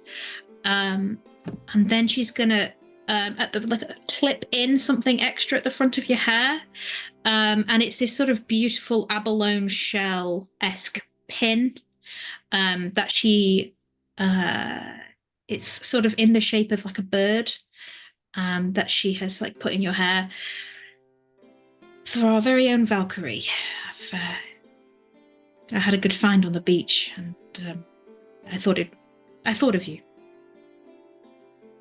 Harvey she's just gonna grab Tanya and just like bear hug her. Oh God, woman, Thank you. You are so strong. But she hugs you back tightly. It's not my fault, you're teeny. Look, listen, I'm all about the body, all right? Apparently Small so. and mighty, okay? Apparently so. I'll have none of that from you. This right here, that's my blessing. It's me, obviously. But she, I thought you could do with a minute without your mum. Do you want a moment alone? Yeah, I think so, yeah. Okay. She takes your hands both in hers and just gives them a quick kiss. And then we'll leave you and just shut the door and just give you a moment of peace, because I feel like Tanya feels like you would want that. With I think what's coming. the second the door closes, Tolvi sits down, she puts her head between her knees like she's going to throw up. You know, like she's having a panic attack. She's like... And then she's trying not to mess with the braids because she's always worn her hair down, and so like it's like itchy and tight and weird. And she's like... Ugh. As you put your head between your legs, you do notice a small bag of herbs that has been left. And it's got like things like lavender and chamomile in it that are just very nice smelling herbs. It's got it's one of Tanya's little herb pouches that she keeps. She probably knew this was going to happen. And I think she takes a couple of minutes to just like chill out, calm down a little bit. Then she'll head out. You head out. And it's a beautiful day for the Midsummer Festival. I've got some festival music. Hold on. Festival. Oh. So, near... everything's really spread out in the Western Settlement. However, the largest farms are kind of near the center, which is also where the ritual will be taking place later. So, you get on your boats. It's kind of like families, like nearby families will get on a boat and sail. It's a couple hours over. What you see, a maypole has been put up. Some, wool strips of cloth, and some braided things to make the ribbons, the banners. Some children, not a lot of children here, but there's children. They're running around, playing games, having a great time. A virtual feast has been being cooked up by the Völva and the women of the Western Settlement. Not Torvi or Tanya, because y'all are the Völva's apprentices, and you have your own children and a wedding to get ready for, so some of the other wives of people that are here, and young daughters who'll be coming of age soon, or who have just come of age. It's a veritable feast. It looks like the muskox meat has been slow roasted, and it's basically a giant barbecue. You've got some spit roast muskox meat, which is a lot like, it's kind of a delicacy, because they're harder to hunt. They are a slightly leaner cow, but with not much of a gamey flavor. It's kind of like bison. It's a little leaner, but it's very flavorful and really tender since it's been cooked low and slow for probably a couple days, like just really smoked and flavorful and drawn out. You also see that lots of fermented milk has been set out for booze, all that delicious fermented dairy drink. There's yogurt. People have been stockpiling up some crowberries and blueberries. You see that there's also been fish prepared, and there are some turnips as well, some mashed turnips that have been growing because it's the summer, so it's a nice spread. You've got some mashed turnips, you've got a lot of muskox meat, you've got the whale has also been prepared a bit, so you've got some of that laid out as well.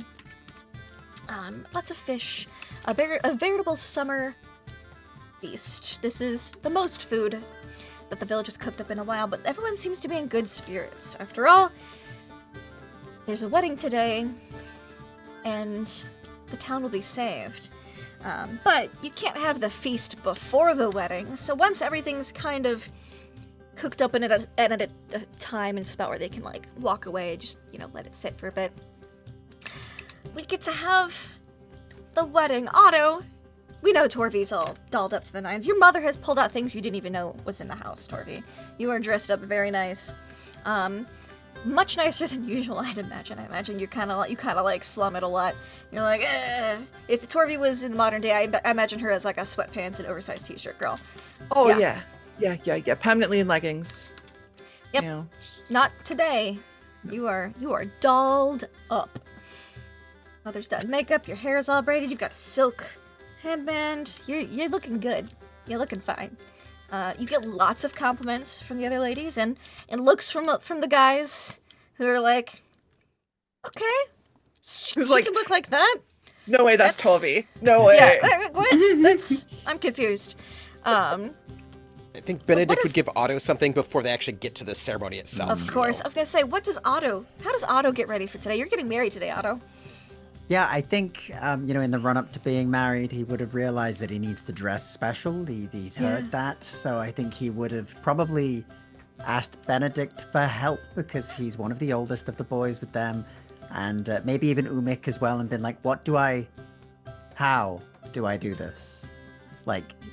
Oh, we need to clean you up. Oh, good heavens. He probably would have gone to Tanya to get, like, some lavender soap. Yeah. And go, like, we need to actually make you, like, look and smell good.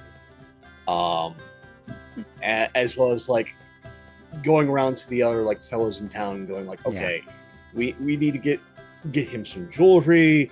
We need to get him a much nicer tunic, one that doesn't smell of the ocean, and just like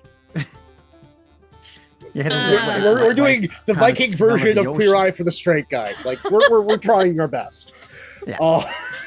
Tanya, for her part, and I believe her and Benedict would have probably worked on this together. Tanya would have presented you with a range of toiletries, not lavender scented, but more herbal scents, earthy scents, so a bit of sage and things like that. Plus some rosemary, because that would go. Rosemary, things that she knows that Torvi likes, but wouldn't smell too feminine on Otto. Would present you with those, and I think probably some kind of like furred cape or something similar made of like small animal pelts that have been sewn together with the help of Benedict's weaving. Probably a nice rabbit cape. Yep. So she would have presented both of those to Umi and Otto. Thank you. You'll clean up fine. And there's sage in this. That would smell like a roast.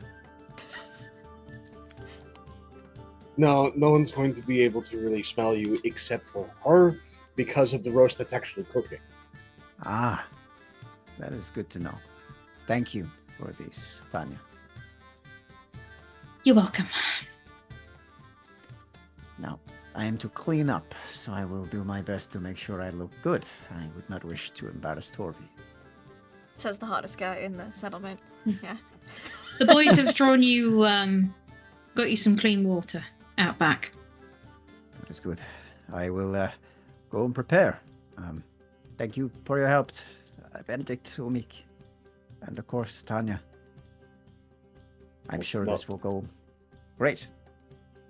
Now I have to go and do my brotherly best and pester my sister to distract her from all of the nerves. No, of course. Good luck, and she'll catch Umi. I've sent your mum to go and check on the feast. If you can do some interference, just keep her away from Torvi for as long as possible. That'll be the best big brother move you can probably play today. Okay, I just need to drop something off for her, and then I will do my best to keep Mother as distracted as possible. Where did she get a silk scarf from? Umik, You you would didn't know. always live in Greenland. Yeah. Say no more, she says as she kind of gives you a bit of an understanding That was nod. probably her silk scarf for her wedding. Back at Iceland.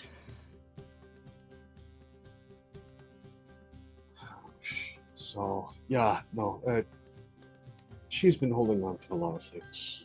She certainly has. I've seen it in action today. Your sister looks... She hates it, but she looks so beautiful that Freya would be jealous. She is... I can feel the bundle of nerves right now. I'm going to try and at least distract her, put her at ease, and then you are absolutely right. The best thing I can do is make it so that Mom is paying attention to all the details of the food and not her. Okay, thank you. You got this, Umi. You've got this. Oh, she'll bring out a smaller set of like toiletries for you, including like some nice beard oil. Here. Oh, thank you. You didn't need to do this. Oh, it's midsummer. It's a time of giving, and I know I sometimes maybe am a bit hard on you, but you're still family, as close as we can be. Thank you. And let's be fair, I kind of need to have somebody run herd on me that isn't my mother. I was trying to give you a free pass. Come on now. I'm trying to be nice. Appreciate it. This is my time to go. Yes. Get out my house. And like off like a dart, he's headed straight to Torvi. Yep. You're able to catch the beautiful bride before the ceremony. Probably at her house, get ready to leave. Because you gotta get in the boat. Check it Who are you and what have you done with my sister? I think you catch Tovi. She's holding like a little carved figure of like Freya. I think she's just sort of like rubbing it in her hands as like a worry stone almost. You know, she's just trying to chill. And she spins around and she's like, I'm not entirely sure this isn't some sort of trick. I woke up in a different realm. Are you really my brother? Trust me, I still, even after bathing, still smell of muskox. I am indeed your brother. And Tovi will go, Yes. But part of that scent is also today's gift for you and the life that you're going to lead from this point forward. With hunting muskox, there are some benefits, as he gives you 2 horned goblets.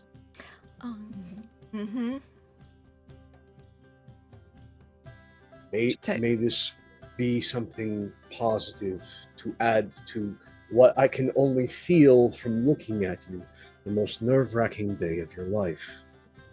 I don't look that bad, do I? You look incredible, but I can feel how bad you feel.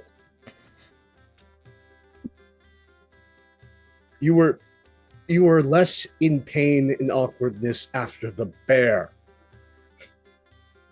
I think I'd rather the bear again. I hate this. I understand. Trust me, I do. And you will have no end of teasing when my day finally comes. And hopefully it's not necessarily with a Skyling woman. What?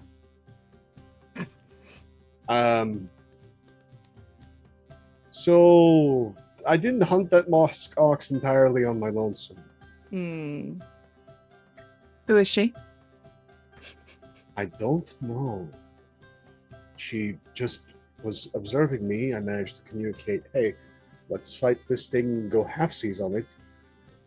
But she was sent by the bear from the dream? Tovi almost like lunges at him and grabs his arm. Umik, if you do not find this woman, I will kill you. She was sent to you from the gods. But she went Umik. north. I don't care. Umik. This is... Thor has basically hit you in the head with a hammer and went, here's a woman. And you're like, oh, I don't know who she is. Find out who she is. Go find her. She helped you kill a muskox. Like, Umik, please. Well, she did give me something. She gave you something. I gave her my club. So why isn't she here? Because she needed to go north. You just let her leave? What? I was supposed to get the muskox for the ritual. She could have helped. You think Oscar would have let a Skylick woman go further south than his property line? Fuck Oscar!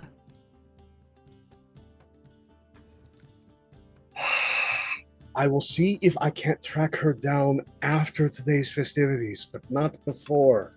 Hey, you better. All right. But do you know this? It's the same symbol from the dream. As he holds up like the token to Torgi. Do I recognize it? Probably not. Give me an occult check. Uh-oh. Please hold. Please hold. My couch sheet's being slow. No worries. Occult. Bloop. Hard success. Oh. So, the Skraelings, the Thule, they have like summer homes and winter homes because they igloo up basically in the winter, but in the summer they often move closer to the shore where the hunting's a little easier in the summer. They move into little warmer areas, little flatter areas. They typically build houses out of whalebone and skin and sinew, but they don't stay in them. They usually leave them there and they'll return to them the next season. Outside of these settlements, you've found them in your wanderings, usually after they've moved on. Found a couple of them. They have little rocks, kind of as like a perimeter, and you've noticed that symbol a couple times on rocks outside. You don't know what it means, but you've seen it outside of their little settlement borders, so to speak. Okay. I've seen it around before, but I don't really know what it means. I don't know. I believe the word for bear is Tuskersuk. Okay. Well, I mean, I've seen it in what they leave behind when they move around. Like, it's a symbol that means something. So the fact that she gave it to you, Umik, it means something. It's clearly something precious to them. Torvi, when it comes to picking things up, I have always been slow. Like, before we even moved here, like when Mom had me in that school, I appreciated the structure, but I did not necessarily grasp any of the concepts. Well, maybe all it's gonna take for things to get through to your thick skull and she'll like bonk on your head is a mysterious Skrelig woman. I don't then think this is going to work out. You go the way find you think her. it does. You bring her back here, and then Mother can stop looking at me. And it'll be your turn. I don't think Mother would necessarily approve. I don't know, at this point, probably. No offense. If everything goes well, we end up in Midgard, everything is beautiful, and then I will find this Skrelig woman and make her my wife. Will that make everyone happy? Yeah, think so. And then you can have the children first, and then I'm off the hook for a little bit. This is what this is about. Okay, I see how it is. Well, you try not to explode from worry, and I am going to go and distract our mother. And before you leave, she'll give you a little kiss on your cheek. I love you dearly. And if he does anything, though, again, how does possibly almost as slow as I am and twice as sweet. So if he actually did anything untoward to you, everyone would be shocked. But if he does, I'd kill him. After I've killed him, yeah. Well, if you need help with the body, just let me know. Go on. Go. I gotta... And you're able to distract the mother. It's not that hard because she finds Otto first. Oh, great. Oh, no! I'm going to just say for the record, like, Benedict is on his way to go. Like, he's been, like, hovering and waiting to, like, talk to Otto, like, on his own for a second. And he's about, like, if there's one, he's just about, and then, like, Otto is swept away by the mom. And he's like, oh. And, like she pounces as soon as he's, like, out from the bath and getting cleaned up and dressed. She's there. You didn't see her approach, Benedict. She's just there. So Benedict in the background, like as a background actor, if there's like, it's like, oh, yep. She can be terribly quiet when she wants to be. She's an ambush predator. Yes, and she goes, Otto, my future son-in-law. My very soon-to-be mother-in-law. Oh, yes. How are you doing today? I am excellent. You look well. As am I. You look presentable. I have, I understand that things are difficult to procure, and this is all rather sudden. So I've taken the liberty to prepare this for you for the ceremony. And she hands you a ring. Okay. During the ring exchange of the ceremony, you are able to put this on Torvi, and I will give Torvi one to put for you. Unless you already have one. Do you have one prepared? Because if you do, I would be even more impressed. Well, I mean, he sort of roots around. I may have one. Do you need this ring or not? I imagine that my things are Torvi's things, right? Yes, but for the ceremony, for today. Oh, For the ring exchange. I will take this one, but I will think about the other one too. I don't know if it would be to Torvi's liking. I've had it since I was young.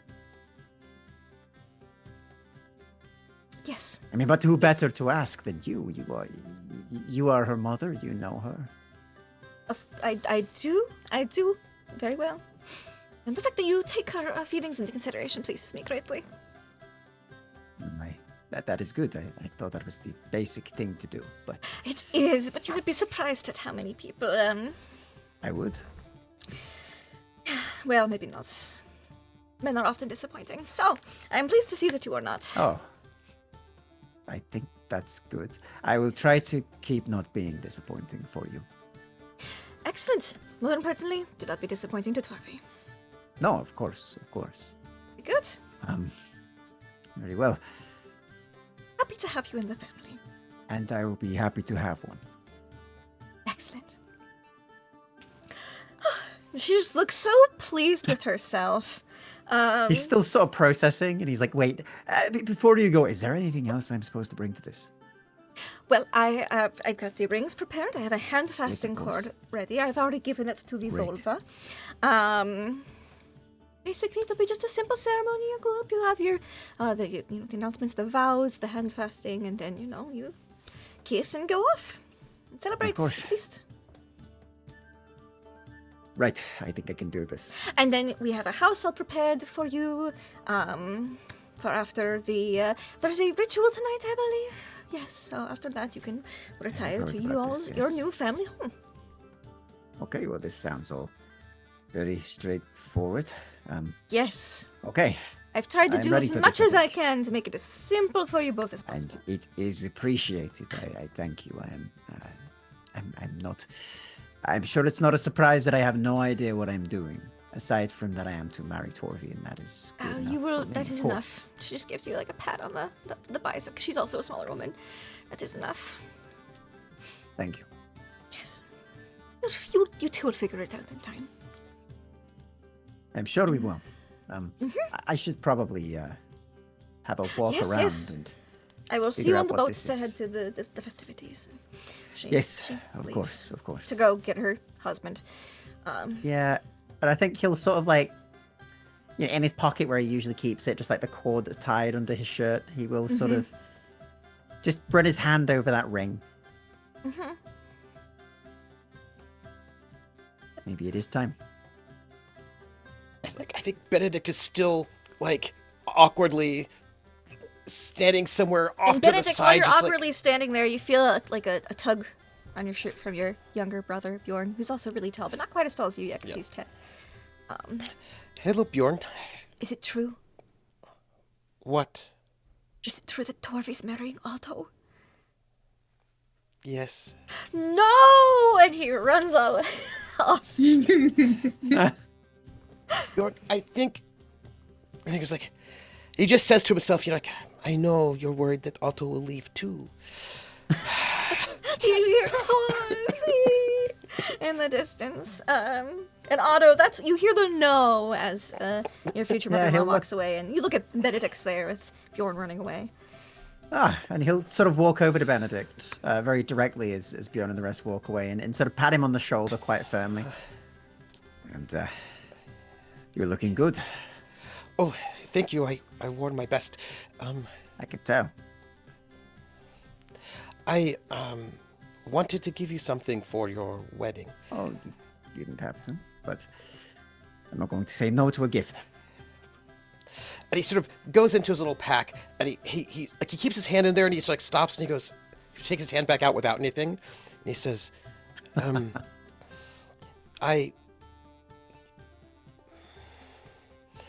carve, yes? Yes, I have seen it. I wanted to give you something, and I thought what I should make for you is a dragon for the boat, for luck. Oh, that would be good. A big project, though. That's a lot of carving. But I didn't want to make a dragon because they are so...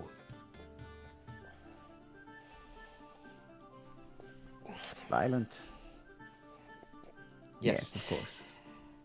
So I made something else for you, and you don't have to wear it if you don't want to. Give it over. And he goes back into his pouch, and he hands you over a pendant that's hand carved, and this one's actually carved from ivory. He must have gotten some from somewhere. And as you know, what all the good manly men like to wear as their protective pendants would be a hammer, one of Thor's hammers. And this is not a hammer, it's a hatchet instead. And he says, so, this is the symbol of Njord, Freya's father. And my mother would tell me stories of Njord, the god of the seas. And I thought you would like that, but also, Njord was the god of peace. And he did not fight even in Ragnarok. They say he would not fight because he was kind. He was a father who always cared about peace and making sure that there was prosperity and love and kindness. And this hatchet is to split wood to make ships and to make things that are good and beautiful. And I thought, you showed me how to sail when my father said that I couldn't do anything and that I would just always mess it up, and you've always been kind. And if I wanted anyone to protect you, I would want Njord to protect you, because I can't think of anyone who's more like Njord than you are. So if you want this hatchet, then I would like to give it to you. And he sort of takes a look at it and nods. It would be my greatest honor, Benedict. You are such a kind and thoughtful boy. You're growing into a very strong man, one with wider thoughts than many of the others I have seen in this camp or even within your own family. I would be honored to take this carving, and may we carve a path through the sea together again one day with less unpleasant side activities. And I have to say, I'm proud of you. You sailed wonderfully. And if not for you, we would not have made it back.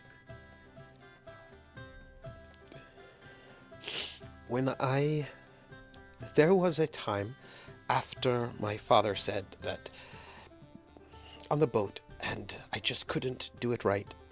Everything slipped out of my fingers. And I remember, I was still so young, but you took me out on the sea, just you and I, one time, and you showed me how to do the lines. I remember it well. And you explained it to me, and you never yelled. And it was just you and I, and we sailed the fjords, and the sea didn't seem so bad. It seemed nice to sail in that moment, and my father yelled at me less a little after you showed me some things in ways I could understand, and you've always kept me safe on the boats, even when I didn't feel safe. And I understand if you're going to have children with Torvi, and then you'll be too busy to see me, and if that's okay, because that is normal. You have to grow up. I'll never be too busy to see you, Benedict. I've already spoken with your mother, and we both agree that me still seeing all of you often will be good. If anything, you'll see more of me at times. And if I do have children with Torvi, if that is what they so desire, then I shall need a second hand on the ship when we show them how to sail. Okay. You are like the son I have never yet had. And if I am to, you will still be that. And he just like comes and gives you this biggest bear hug. And he gives and him a just- big hug as well. Thank you, Otto. I'm so Thank glad you. that the sea brought you to us. I am too. I am glad to have finally found some sense of family, and you have taught me much. As much as I have taught you how to sail, you have taught me many other things. Okay. But keep that hatchet, because it will always keep you safe. Because it's... I will keep it close at all times. And he'll sort of put it on, like, he has like a little bit of string that he keeps some stuff on. He'll put it in like the most prominent position possible for you. Thank you. You'll always be close to my heart. I wish that you had been my dad. And I will make sure to do the best I can with you as my not son. Okay. So, you have to make sure you do the cords right with the hand Could fasting. you show have to... me? Yes, I'm good at weaving. That'd be I'll show great. you. I am terrible at weaving. And I'm gonna go and show him. Like, Yeah, he'll Like, your hands will be wrapped like this, and then when you pull through, it'll make a knot, and that's how you tie the knot. And yeah. And he kind of follows. He's struggling a bit with it, but after about 4 or 5 attempts, he'll be like, I think I get it. and one thing about Benedict, he has a lot of patience because he just really likes to go over things over and over again. He's very detail oriented that way, you know, and he's just happy to sort of work on that while all that sort of noise is happening. He just has this smile that he's just happy. Yeah, that's nice. Yeah, I think he'd just stay with Benedict for a while doing that, practicing getting ready, and also all this noise, it's not what he's used to. He's used to the sound of the sea, the sound of shouting and all those things, but this is much more pleasant in a way, and he's a bit unsure where to place himself here.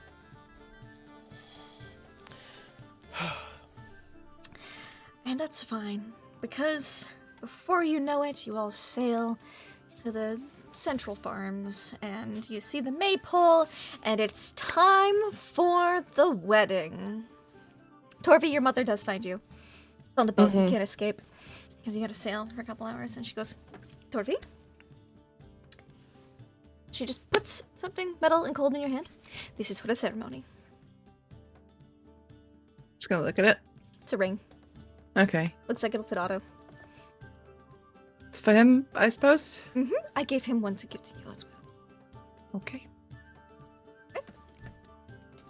And she sees that you're tense, and she's not haranguing you. It seems that she got all her fussing out and getting you ready, and now that you're en route, she's just giving you the ring, and she's playing it cool. And everyone's gathered up. The whole town, the whole settlement is here for the hand fasting. Because you have to have the hand fasting before you can eat all the delicious muskox and food and, you know, those kinds of things. And so, we're going to go have the ceremony. The Völva is going to be the one performing it. So, Torvi, Otto, you two stand up at the front. Rings in your hands, probably, or your pockets nearby. And the Völva begins by making sure the crowd is hushed. Bjorn is super pouty next to you, Tanya, in the crowd. And she starts off by saying, "Welcome, honored guests, blood family, shield brethren and sisters. Welcome to all whose eyes can see these two now, standing ready to accept one another's fates." I slip my Welcome. hand inside my mom's hand, like as we're watching Yeah. this ceremony, just to like, you know, And have to She's skip over comforting. to the other Squeeze. side of you. yeah. Bjorn is so pouty. I cry. I think I just bring him in. Do you know, like when you took a boy, like like right in your hip. Yep. She says, "Welcome to the ancestors of these presents, Otto Ludvigsen and Torvi Friksdottir. To those who lived before and loved before, so that these two might live and love. In gratitude, we welcome you to witness this ceremony from the realms in which your souls reside, to give aid to these two as they embark on this journey of marriage with your enduring wisdom. Welcome to the gods and goddesses of old, the great pantheon from who the seas part, the skies break, and the earth moves. To Odin, All-Father, in your great wisdom, he whose all-seeing eye watched as the threads of fate pulled these two to each other. I call to this place the ruler of Valhalla, Golden King, Raven's Call, Odin. To Thor, hero of Valhalla, son of Odin, wielder of Mjolnir and warrior of the gods, with thunder in his cloak and lightning in his beard, I call to witness and protect this ceremony of marriage. Thor. To Loki, trickster of the far north, he who speaks the truth others will not hear. We call you, one whose soul burns bright, and invite you to be critical of our souls, for you love to make us break our vows, only when these vows are made heedlessly.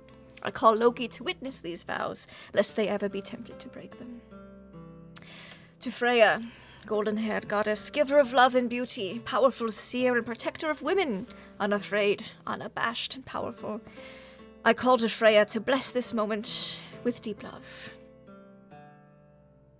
All of those gathered here, we recognize that the community is at the heart of our success as an individual. Today, we not only unite Otto and Torvi, but also their families to fortify and strengthen them. And so to you, people of Vestribyggd, gathered here, please hold yourselves accountable. Offer yourselves as counsel, as guiding hands, as safe arms, so that Otto and Torvi will always have you, a friend on which they can rely, an ally in which they can turn. And in the many storms that life may bring, if they can always count on your presence, reassurance, and intentions for their highest good. But now exchange the rings. Well, the vows and then the rings. The rings signify your plans, hopes, and promises to one another. The brilliance glistening the sun signifies your goals to prosper as one, to hold tight to one another in faith and be unwavering. They were forged with care and attention from raw metals taken from the earth, just as your marriage too will be forged in the moments of life when you feel the most raw. Let these rings be worn on your hands and remind you of the promises you have made, for your hand is the most impactful, the most powerful, and the most intentional part of you. That which can be used to take something that burdens, or to lead one to a safe place. This is the promise you make today by placing these rings on your hands. That your hands will be used to guide one another, aid one another, defend and protect one another, and care for one another. Now, do you, Otto Ludvigsen, trust Torvi Friksdottir to stand strong and equal at your side? Do you vow to honor the alignment of your destinies, the power of your love, and the eternity of your vow? To face challenges with her, to be the sword at her side, the shield at her back, to seek the wisdom of Odin when you disagree, and the courage of Thor when life tries you, to seek the depth of love that Freya calls you to reach for, and savor the unexpected moments of joy that Loki forever inspires, to be a faithful spouse now and always. I do. Now, do you, Torvi Friksdottir, trust Otto Ludvigsen to stand strong and equal at your side? Do you vow to honor the alignment of your destinies, the power of your love, and the eternity of your vow? To face challenges with him, to be the sword at his side, the shield at his back, to seek the wisdom of Odin when you disagree, and the courage of Thor when life tries you, to seek the depth of love that Freya calls you to reach for, to savor the unexpected moments of joy that Loki forever inspires, to be a faithful spouse now and always. There's a beat where she's clearly taking a deep breath. First she goes, I do. Now, Otto, please take Torvi's left hand and repeat this vow. Torvi, before the gods and ancestors are present witnesses, I vow to you, my beloved wife, I will hold you in trial, will celebrate you in triumph. I will protect our home and family. I will honor the woman that you are. I will inspire the woman you are becoming. In this breath, in every breath, until my last. In this breath and every breath until my last. May place the ring. And he'll hesitate for a moment as he thinks about the other ring and how much more impressed their mother will be. But I think not knowing if it fits or not is his reason not to at this time. So he takes out the one that their mother had perfectly prepared for them. Yep. And slides that on. Now, Torvi, before, repeat after me, take Otto's left hand. Before the gods, our ancestors, and our present witnesses, I vow to you, my beloved husband, I will hold you in trial, I will celebrate you in triumph, I will protect our home and family, I will honor the man that you are, I will inspire the man you are becoming, and in this breath, and every breath until my last. On my very last. You may place the ring. She's got it ready to go. She's like, Yep. Put that ring on. And then she takes a cord. This cord is blue, green, and gold, interwoven. It's very beautiful. Seems a little older style, like your mom's had this for maybe a couple decades, but it's beautiful, and it is carefully and lovingly crafted. You recognize her signature braiding. She wraps it, she has each of you hold an end, and then she wraps it around your hands, saying, this cord, finally we come to the hand fasting, an ancient marriage rite. Asks us to trust one another, for as we grow closer and tie tighter, we begin to feel the human fear of being consumed creeping in. But knots are strong, and they can bind us together. So we use this cord to symbolize your marriage. Its length for its longevity, its weaves for the twists and turns life will take, its colors for core aspects of your marriage. Blue as the sea, its ebb and flow, the calm and chaotic energy that is always moving, just as though your lives together you will hold fast through sunshine and storm. Green, she does another loop. As the earth, full of life and vibrant, just as your lives together, you will grow, finding newness. And gold as the sun, which brings all things together to face it, unity, which allows you to prosper. Otto and Torvi, please join in and pull the knot. Vowing to seek newness and growth in this union for one another, to reach for new versions of yourselves and individuals as a couple. You pull the rope. Yep. It falls off your hands and makes a knot. She lifts it up. With this time taken and not complete, in this cord your intentions meet. You are bound in hand and sealed in love. Otto and Torvi, with the rings given, the vows shared, and the knot tied, there is not a lot left for me to say. I call to witness in this moment the joining of these two, the sealing of their marriage covenants, the blessings of their union, the blessings of their family. Before the eye of Odin, the Thor is of Thor, Loki, Freya, and the inhabitants of Vestribyggd, I pronounce you married. You may seal with a kiss. Do so. Yeah, I think Hesitating. Yeah, there's like a weird hesitation because this is literally Torvi's first kiss. So she's like, okay. Yeah. It is my great honor to present to this realm and every realm, now and forever wed, Otto and Torvi. And everyone's like, yay. And Well, everything goes well. And there's cheers, and the food is brought out. It is plentiful and abundant, and it smells amazing. And all the households come up to congratulate you. Mostly the husbands and wives or the adults. The kids are just like, congratulations! And then they go get food because they're hungry. They've been waiting. But everyone gives you some congratulations. Some of the families bring you little gifts. There's not a lot to give, but sometimes it's like a little bit of spun thread, a little bit of spun yarn, just little things to help home make a bit. There's one of the larger farms gives you a soapstone cauldron for which to do cooking in, because soapstone is plentiful in Greenland, so a lot of your cookware is made out of soapstone. but it's a nice soapstone cauldron for you. And the gifts are like set to the side so they can load them up on the boat for you to take home later. 'Cause apparently they've all been. Your mother has rounded up the settlement and has built you guys a house. Let's just start. It terrifies me. Yeah. I think when they've got a rare moment alone between people, I think he will just say, like, your mother is very arranged. Yeah. She's always been like that. Yes, well, it's appreciated. That was helpful today. You look wonderful, by the way. I didn't have the chance to say. Thank you. And like she's generally got like a little bit like no one's ever in her life told her she's beautiful because. Thank you. He's also looking really, really dapper today because he's all done up. Yeah. You look handsome. Thank you. I cleaned up, as they said. I still think I smell like I'm about to be a roast, but that is fine. The sage, But I was told you like this.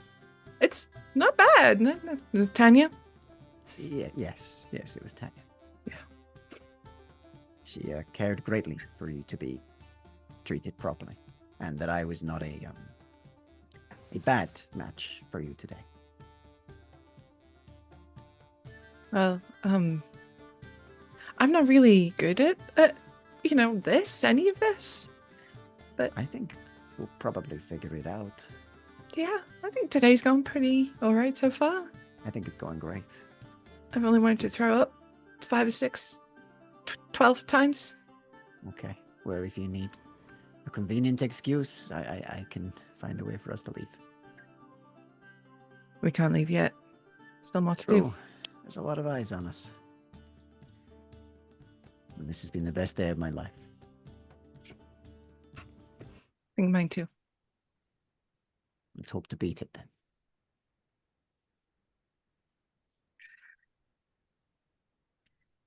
Oh, you can just see her like very visibly be like, Like Otto keeping it cool, but inside it's just like, what do I even say? What do I do? Am I doing this right? Am I messing this up?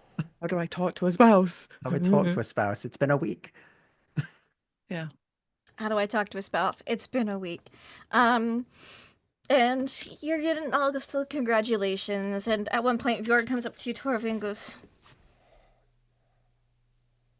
congratulations, Torvi. You okay, Bjorn? I'll survive. And Torvi, because she hasn't cottoned on to this because she's oblivious and she's anti-Torvi, and so she'll just like reach out for his shoulders and say, well, if there's anything I can do to help.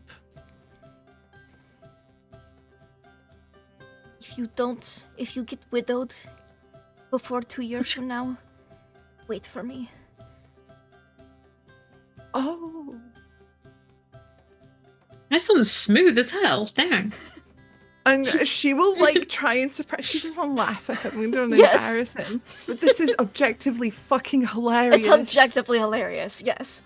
And so she'll sort of turn and she'll look at Otto, and she's clearly like suppressing a laugh. Yeah. Keep that in mind, Bjorn. Okay. He gives you a look of like, I'm glad you've understood. It's like pretending not to understand hear. You have He's to like, do what you have to do. So,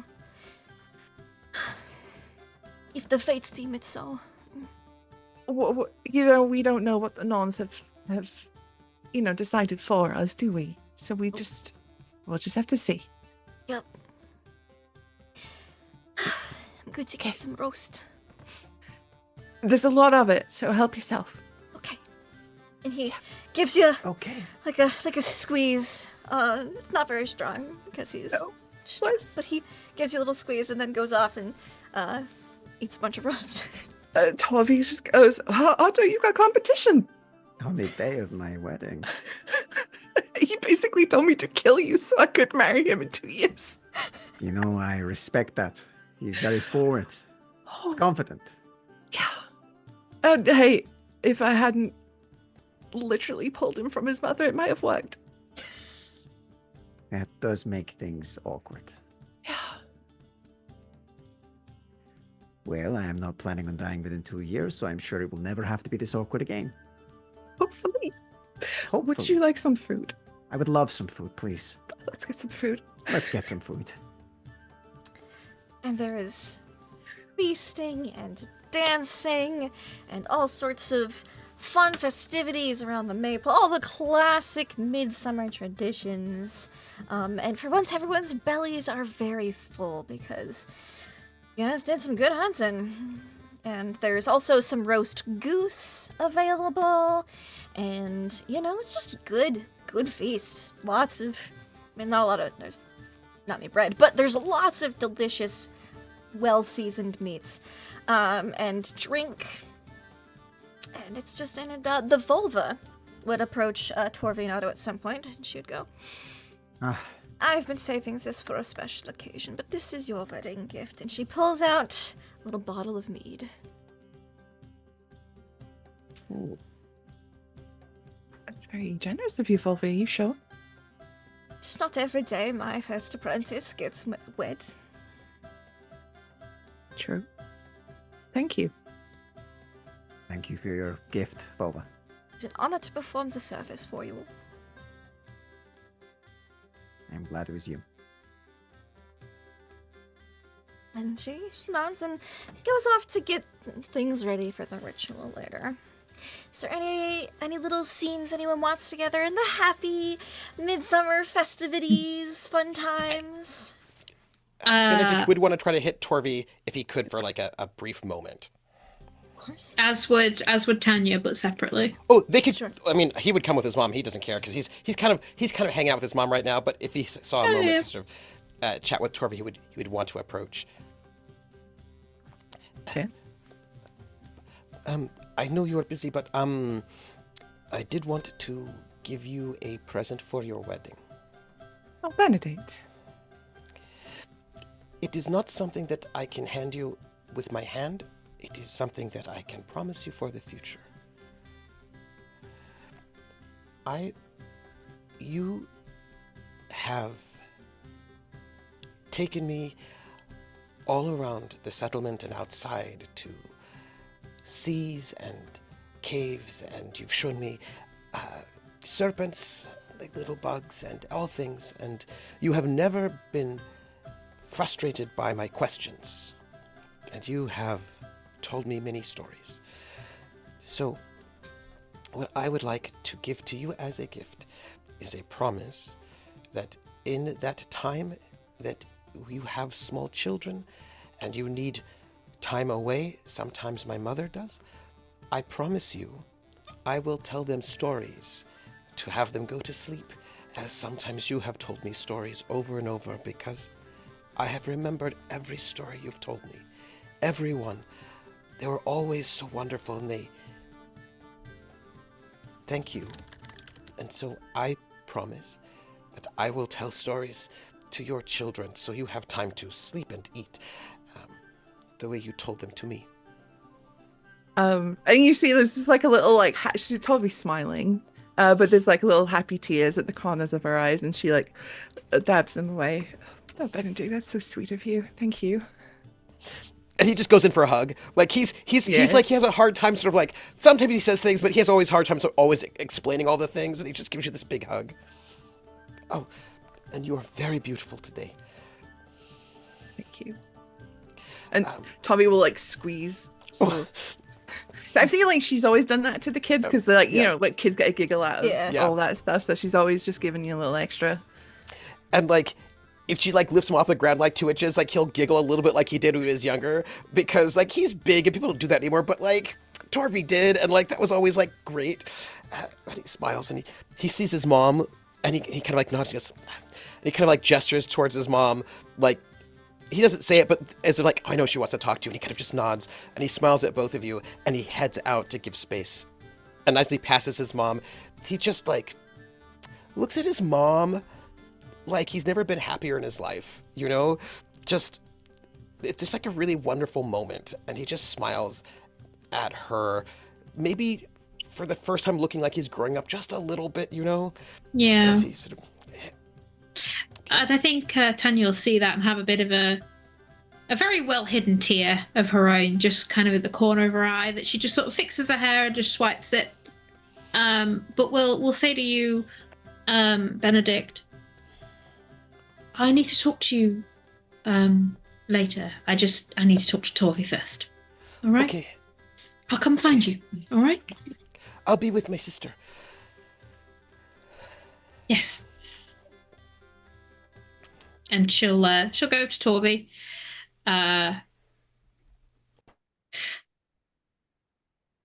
This is going to be an awkward conversation regardless, so walk with me. Her eyes like wide. She looks for a second, looks back at you. Girl talk. That's fine. I will go and find Umi. Okay. So she takes her for a promenade. Takes the lady for the promenade. Goes for a walk. Obviously, you were my doula. You were there with me when I gave birth 2 times, and I just wanted to inquire. Do you know what you're doing? Oh God. It's all right. It's okay. Yes. No. Yeah. I did. It's not something I've ever thought about. Not a lot of ladies do, and trust me, I was exactly the same. So I didn't know how well your mum had prepared you. She said some things, but I just tell me what she told you. And then Torvi will like give her like very abridged version. Yeah. Okay. Yeah. So Is it good or is it like questionable? Extremely mixed bag. Yeah. I'd say Yeah. like a Like remix bag, because sometimes she's like, and this is how it is, and then other times she's like, you know. And then, sometimes when a mum did want to talk more in detail, Torvi's like, no. That's probably mostly what it was, honestly. Yeah. Yep. I'd be like, why do I need to know this? Ew. All right, I'm not going to say this. I don't say this very often, but you actually are quite lucky, Torvi. Okay. Why? Well, your mum at least tried. I mean, yeah, I suppose. You're just pig-headed. She looks like she's going to argue, but then she like stops, catches herself. Tanya gives you a smile. As the capacity of this village's doctor, Right. we're going to keep this a little bit more medical. Okay. I'll give you a quick brief, just so that you're not like how I was. All right. Okay. And she'll explain the basic process. She'll keep it very almost quite clinical, just to keep it not quite as awkward, and allow time for questions afterwards. And then we'll deliver Torvi back to Otto, probably in a state of shock, and we'll give him a nod. I trust that you'll take care of her, and we'll then head off. Yes, I said I would in my vows. He says probably with Umi having a drink or something. Yeah. That's Hold on, probably more wait. casual conversation. Torvi's ears scarlet red. She cannot look at Otto in the face currently. Are you okay? What did she say? I'm fine. Otto, I can give you this bit of brotherly advice. Okay. If you see that color on her nose and ears, just give her time. Okay. Don't Very say well. anything. Don't acknowledge anything. Just give her time. I just kind of feel like we're acknowledging it by conversing about the entire details next to her. Torvi, she will leave. Like she will walk off somewhere. And The second now I she's have been left, she's like, offended her. There has to be an initial point where you learn this process. It is going to be awkward. Might as well be on this day that is already so awkward. Yes, But going that forward, makes sense. you see the eyes are down.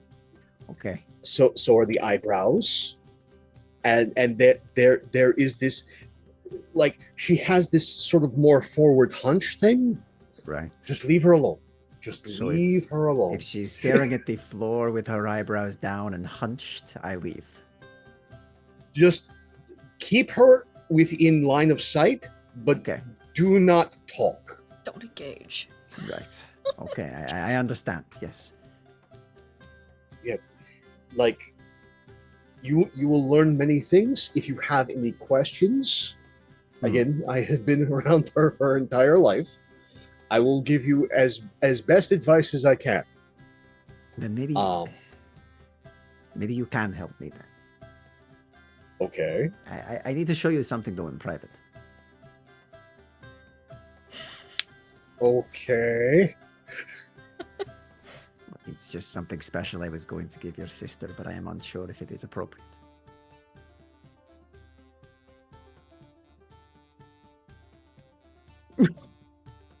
I am thinking too much about this.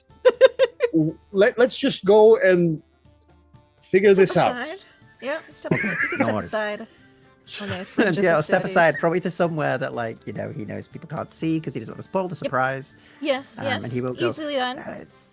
When I was a young boy in Iceland, I found something, and it is beautiful, and I've kept it all this time, and I was debating giving it to Torvi as a gift for our wedding, but I didn't know if it would fit, so I decided to wait until I could talk to you.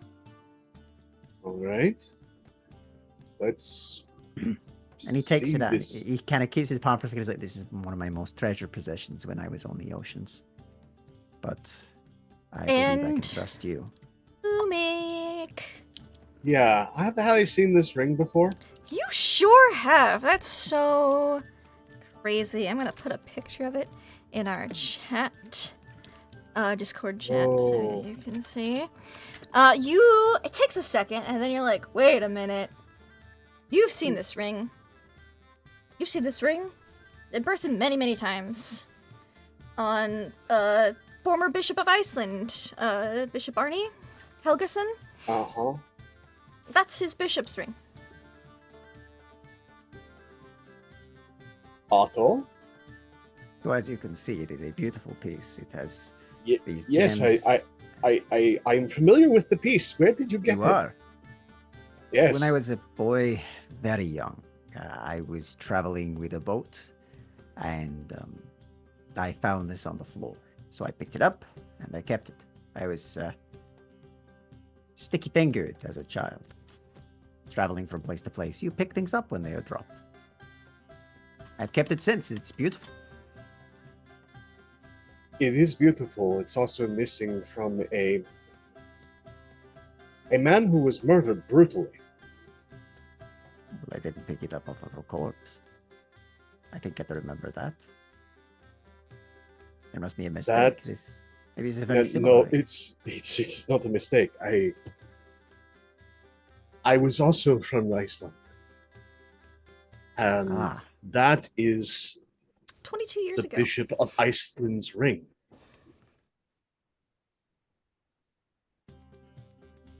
That is very inconvenient. So It is beautiful. It's definitely worth a good bit of money. what But do I I am do also with this? I thought this was just a very good bit of jewelry that I found on the floor that I've been carrying on me since I was 6. Okay. To be I'm of two minds.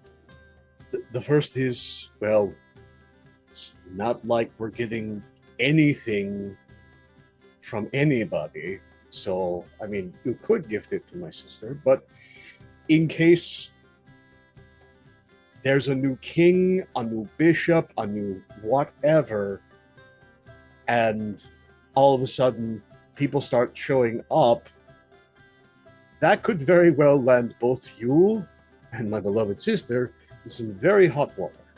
You know that Okay. because So- the ring wasn't found by the, assumingly the perpetrator who stole it. That's why no one was killed for the crimes. That's why the suspects were exiled to Greenland instead. So the thing that I would do is, you remember how Benedict wanted you to deliver a Letter. letter? Yes.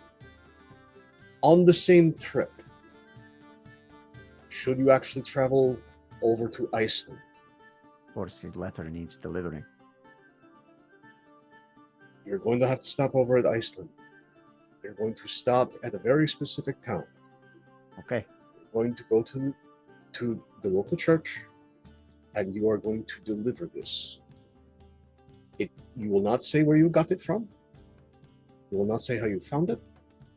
You will just say, this came into my hands, and someone from the Western Settlement identified it as your bishop's ring.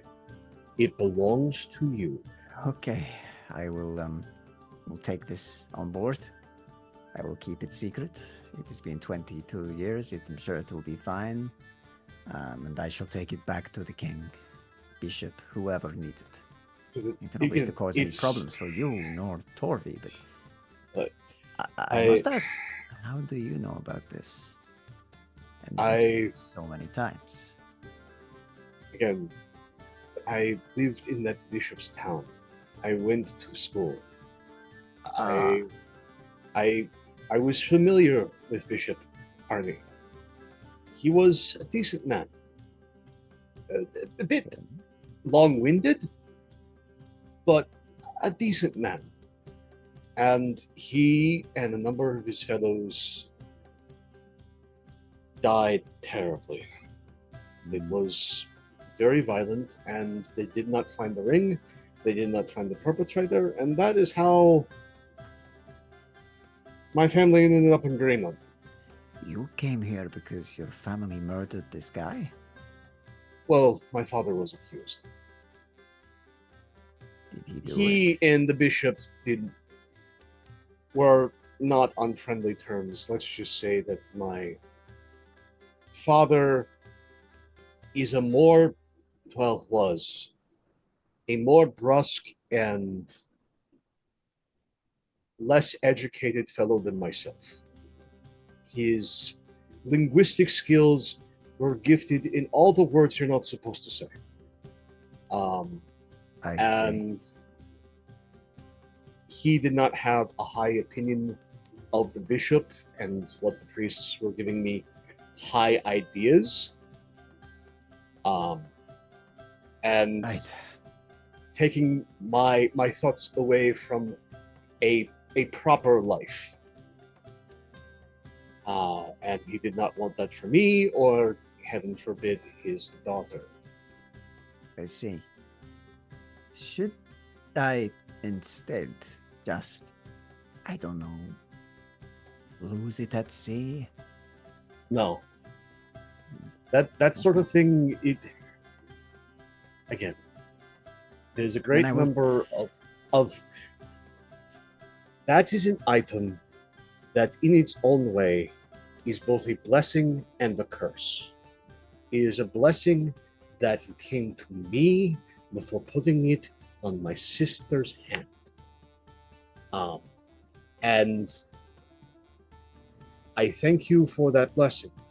But this is an item that you found through providence and may in fact be a way for you and my sister to get the hell out of Greenland and stay out of here. This is a way that you could actually possibly resettle to Iceland. As something that is gifted to the church. I don't think I could leave Benedict and his brothers and Tanya and you.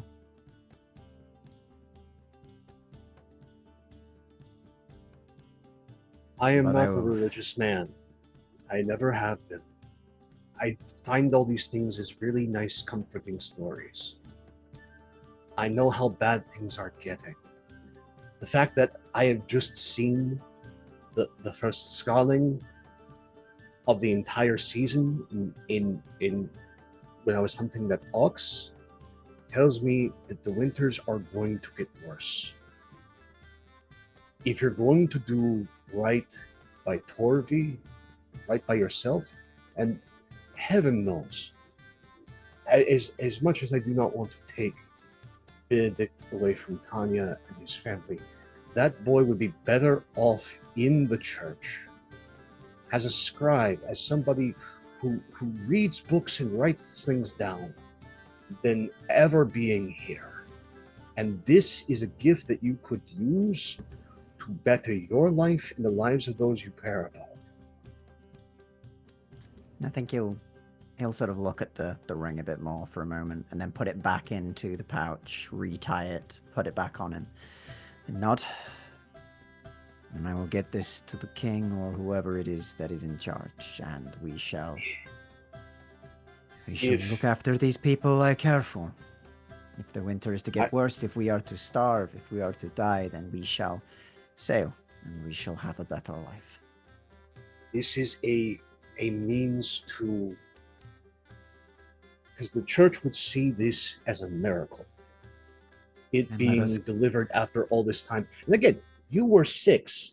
You did not kill a bunch of grown men at 6 years old. Well, You're a I great would hunter, remember Otto. that. You're not that great. I'm not that good a hunter. I could use a spear good, and anything else I'm not very good with. But I agree, I did not kill these men at 6. So, And if I did, they were weak enough to die to a 6-year-old. I mean, that is where I think the drink is starting to get to me. yep, But that it is. I will keep this safe, and I will give this church their miracle. that's a great idea. Now, how about, I think Torvi's probably done being awkward. You probably should meet back up, as I am certain that those from the eastern farms have yet to congratulate you, and I think I see, Helga's got something for the two of you, and it's probably more yarn. Probably. And we'll go and find them. And only, again, it is good to be your brother. You're a good man, Otto. Let's keep it that way. Let's try. And he'll make his way out. And go to find Torvi, and now that that's gone. And with all these good men and women of the settlements, the feast winds down, goes into the evening. Again, 22 hours, 21 hours of daylight. You don't really have a nighttime, but it is about the time people would start getting nearer for bed. So, before that happens, lots must be drawn for the ritual. So, get this more centered for the audience to see. First, we have to determine which area of town is to be, if the settlement is to be drawn. I'm gonna move this a little bit over. There we go, so we can place the sticks to the right. So, a representative is chosen from the northern farms, southern farms, the eastern farms, the western farms, and the central farms. Because there's about, 21 times 5 eligible people for the guest of honor spot, we'll call it. So that's like over 100 and something people we have, right? So yes, that's good. That is over Our odds are 100 very something good. people. So you're gonna narrow it down to 21 with the first round. And because Umik is security for the north, he gets to do the stick drawing. So, Umik, do you want to draw first, middle, last? What do you want to be? 1, 2, 3, 4, or 5? I'll be 1. Okay. Please draw any of the above. Wait, I don't think you can move them. Let me see if I can change that. Can I cannot make it so that everyone can you move one of those sticks? Or do I have to No. ping them? No, because they're You picked that drawings, one? not tokens. Yeah. Just draw it. So the red dot one, that one? Yeah. Okay. So we'll go north, south, east, west, center. And so, let me put on some appropriate music. I'm so sorry. We're no longer in festivity times. There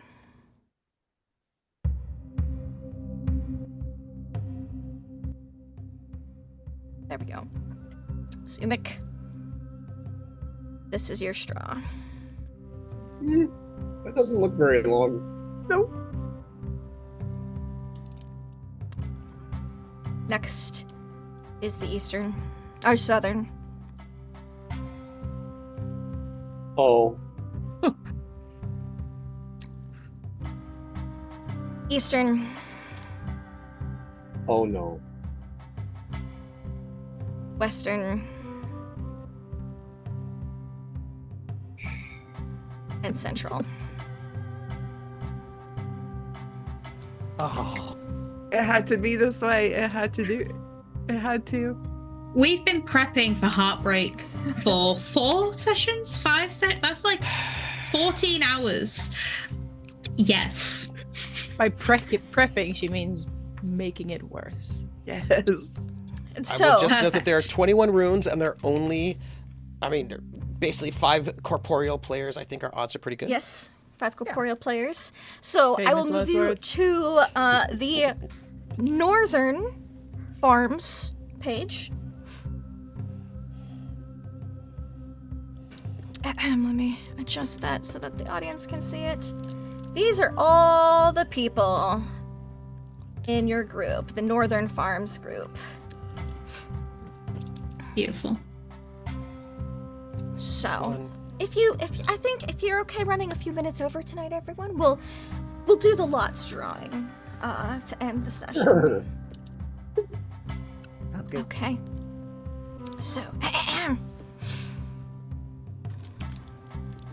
the fates decide 2 things in our lives: when we are born and when we die. And tonight, the fates have decided that through their actions, that through their sacrifice, someone very special will be pivotal to saving our settlement. So we shall cast the bones and the ivory to let the fates guide us to who this special individual is. Since it is the Northern Farms, those 15 and older from that division, please form a circle.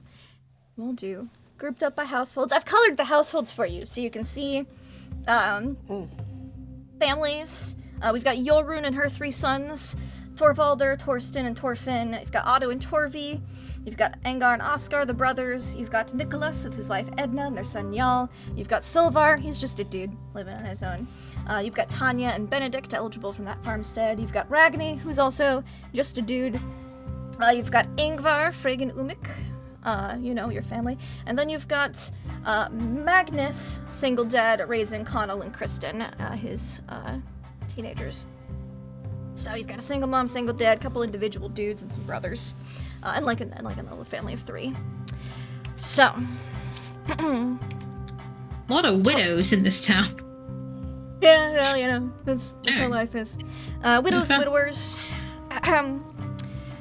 Turn this music down just a hair. Torvi, take up this bag of ivory and place a token face down on the earth in front of each person, whichever order you like, as the fates will guide you. So, could you please draw from the ivory runes and set 1 by each person's name, whichever order you want, Susie. I'm gonna go clockwise from me, ending Okay. with me. She's gonna All go right. around, and it's every time she places it down, she makes sure she looks at the person. It's this is done with a lot of respect. It's not like Yes, whoa, absolutely. No, as it should be. very solemn, very respectful. Thank you. Oh, don't say thank you.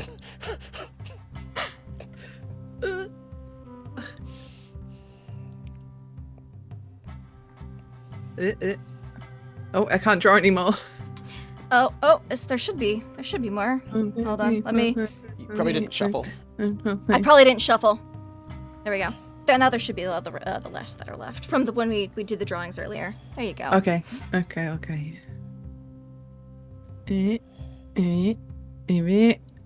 And then I will rejoin my place in the circle with my own rune. Okay. So the Völva then says, now, should anyone wish to try to trade their fate with someone else, speak now, and if both parties agree, Torvi shall swap the ivory. Does anyone in this group wish to swap their fate? The two brothers, Oscar and Angar, decide that they both wish to Okay, I exchange should swap seats. them. So you should swap them. Swapped. Swapped. Do any of you wish to swappa? Yes. Yes, who would you wish to swap with, Umik? My mother. Okay, with your mother. Does she agree? She will begrudgingly agree.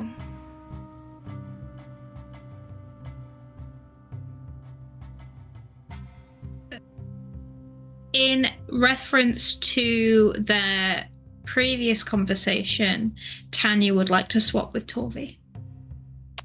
Oh. Okay. Anya, Torvi, do you agree? I think Torvi hesitates for a minute, but she would, I think, eventually decide to swap with Tanya. Okay. Okay. So, I will bring up the ivory deck, and Allison, Yes, hello. I'm going to send you a thing to read around, Okay. because this is part of the ritual. Yes, Well, ma'am. she's basically doling all these out. I'll just put it in the Discord.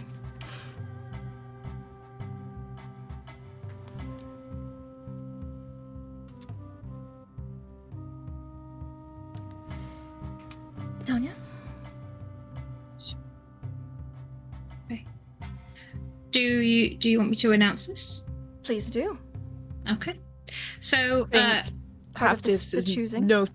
is noticing that you're getting nervous, and since she still has that strong connection to you at this point as well, she will give you a hug and squeeze your hand.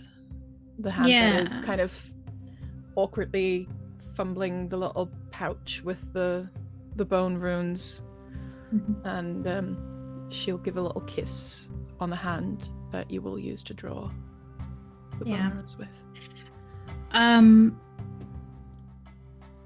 And she'll kind of take a moment to breathe. Lindy, could you please make the bone runes available for me on Roll20?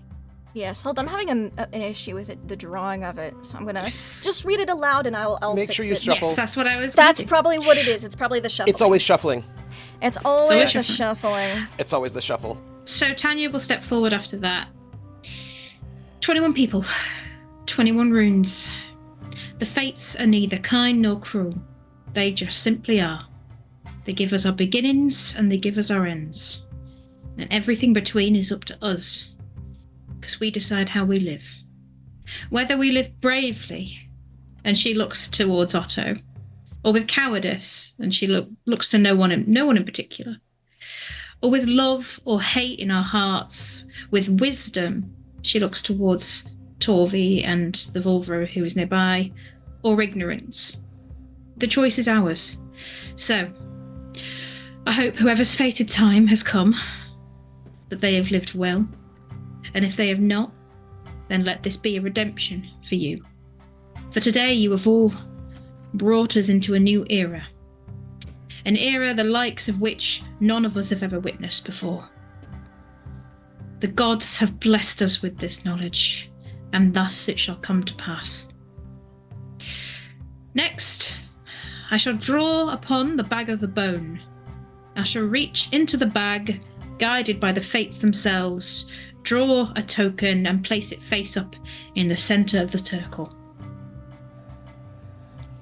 Okay. Shuffled. There you go. I will hide the ivory runes because we don't need to see that because they're out. Could you please draw and place in the center the rune? I cannot because I still can't see the bag. You can't see the bag? Oh, Haven't shown it yet. That's why it was having a problem. Okay, hold on. Gotta go. I'm my holding. decks. It's because I turned it holding to my make breath. it make the card draw face down, and it did not. I changed it. There you go. All right. There you go. There we go. could you please right-click and hit flip card?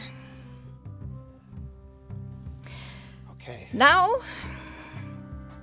once the rune is filled, we shall now go around, starting at the top of the circle, starting with your rune, going around one by one and revealing our runes until a match is found.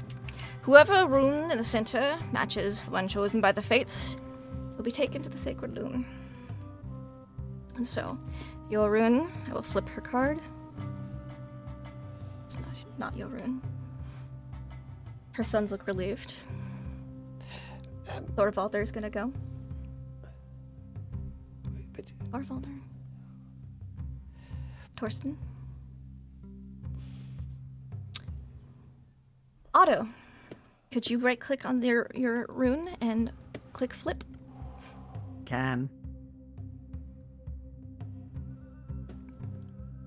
Torvi, Uh-huh.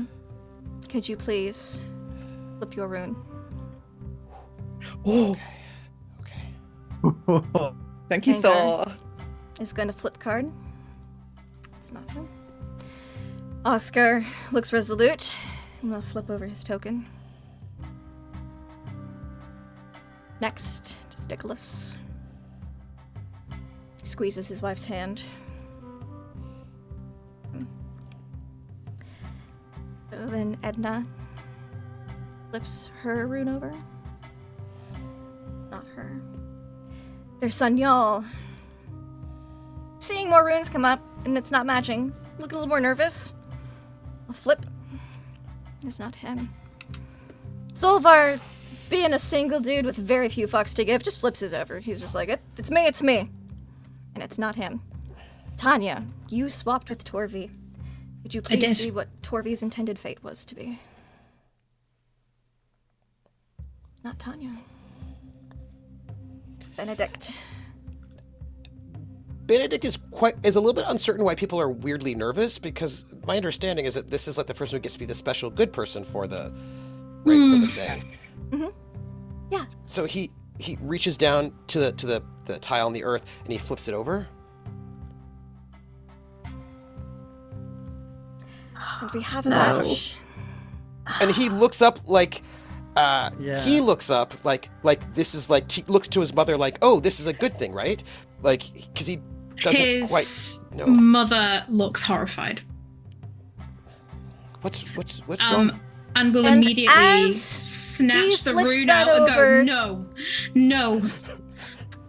As he flips it over and looks up at his mother, and you go to say no, that's where we're gonna end today's session. God. Oh Well, looks like I'm paying my taxes for this ritual. no.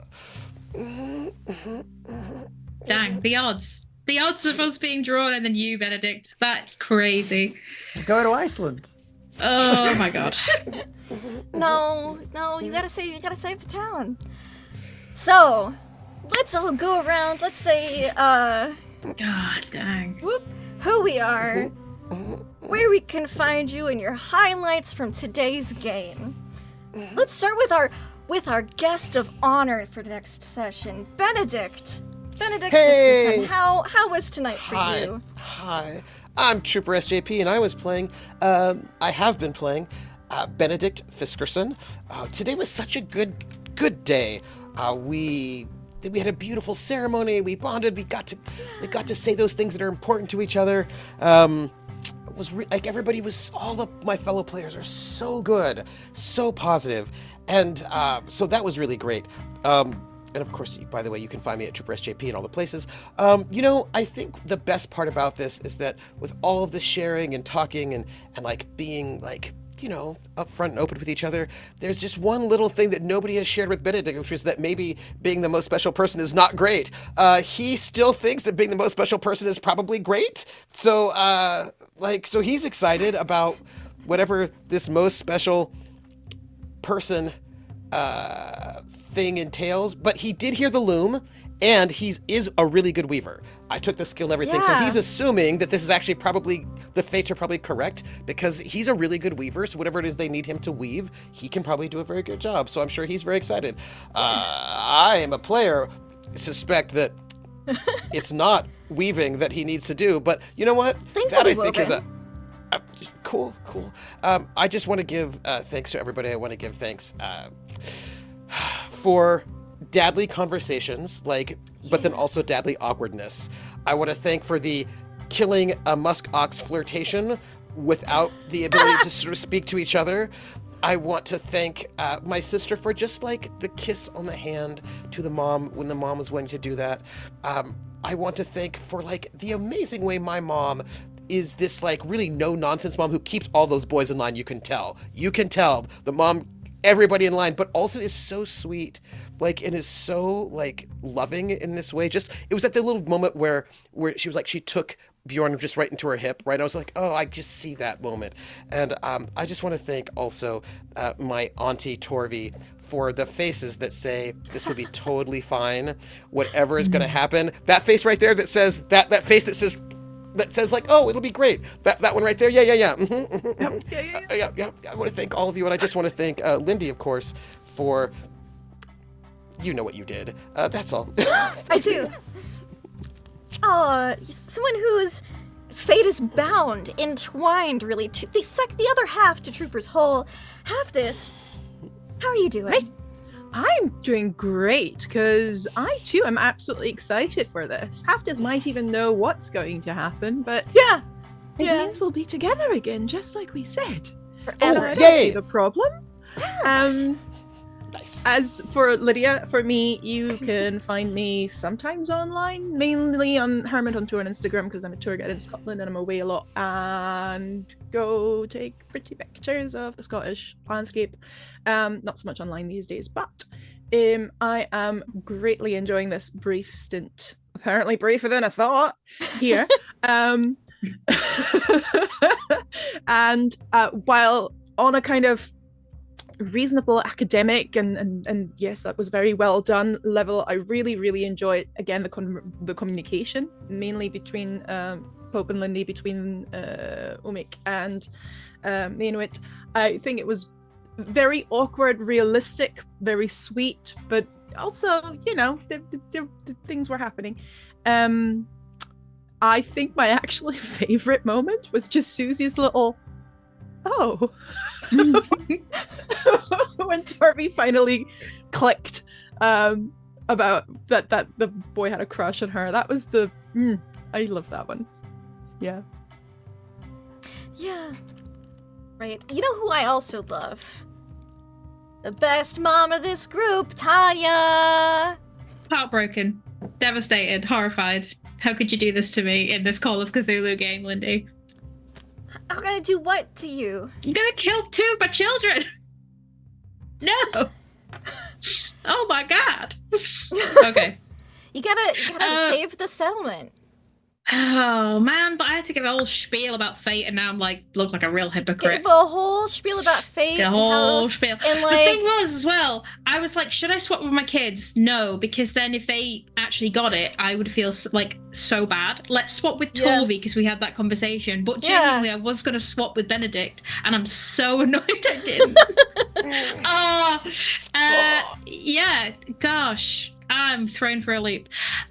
Favorite moments. Dating by Pictionary and a dead bear. Love that so much. That's great. I loved Otto being this combination of fatherly, sweet, and awkward. Amazing. I loved being able to bond with my dead child, knowing that now she's going to be taken away from me. I loved bonding with Torvi today about them getting married and having a few sweet moments, and we're all running interference to make sure that she has as best day as we can before you'll ruin it. It's just been a whole session of beautiful fun and great times, and then this happened, and I'm wow. Thanks, Lindy. This is great. I can't wait. We shouldn't end the episode without drawing the lots. That way we know what to expect for next week. Because it was that, or we start next week with this. I wanted to have a conversation with Benedict and Haftis, being I'm sorry as well that I can see her now. You were right, and now you're going to go to the loom, and we're never going to have that conversation. We might be able to have it. Sure, we can have before. that conversation first, just for more. Yeah, For more pain. Yeah. Yeah. You can walk to the loom. It's not like right here. Yeah. We gotta craft that nurse a next session problem. That's not a now problem, so it's fine. Yeah. It'll all be fine. But yeah. Thank you, thank you. everybody. It was awesome. Thank you. It was awesome. Speaking of awesome, Otto Ludvigsen, how is tonight for you? How lovely of you. That was brilliant. Really, really was. I mean, I'm still kind of processing that ending right now. But yeah, no, wonderful session. I think everybody was brilliant as always. I do definitely think, you know, floating through Pictionary was one of my favorite moments as well. And figuring out the connection to the bear was just wonderful in how that was drawn out. I love Benedict and Halfless's relationship and just how they are together. And God, next session's going to be tough with that in mind. And also just, yeah, everybody's so wonderful to play with. I mean, as usual, Trooper, just amazing to get to play with you as well. Your speech with Benedict was just heart-wrenching. And I loved it so much. It was great. And also, Lindy, big shout out for you because you memorized a whole thing you wrote a whole fucking wedding ceremony, and that was crazy. I was like sat there just like, oh man, you got all this on lock. I was taken aback for quite a lot of it, but it was so good to hear. Me was like, are they married for reals now? That's crazy. It was like so detailed. But yeah, I think there's more vows in this wedding than my actual real life wedding. So but yes, and just thank you for letting us go along this journey, Lindy. And that ending is just unbelievably tense.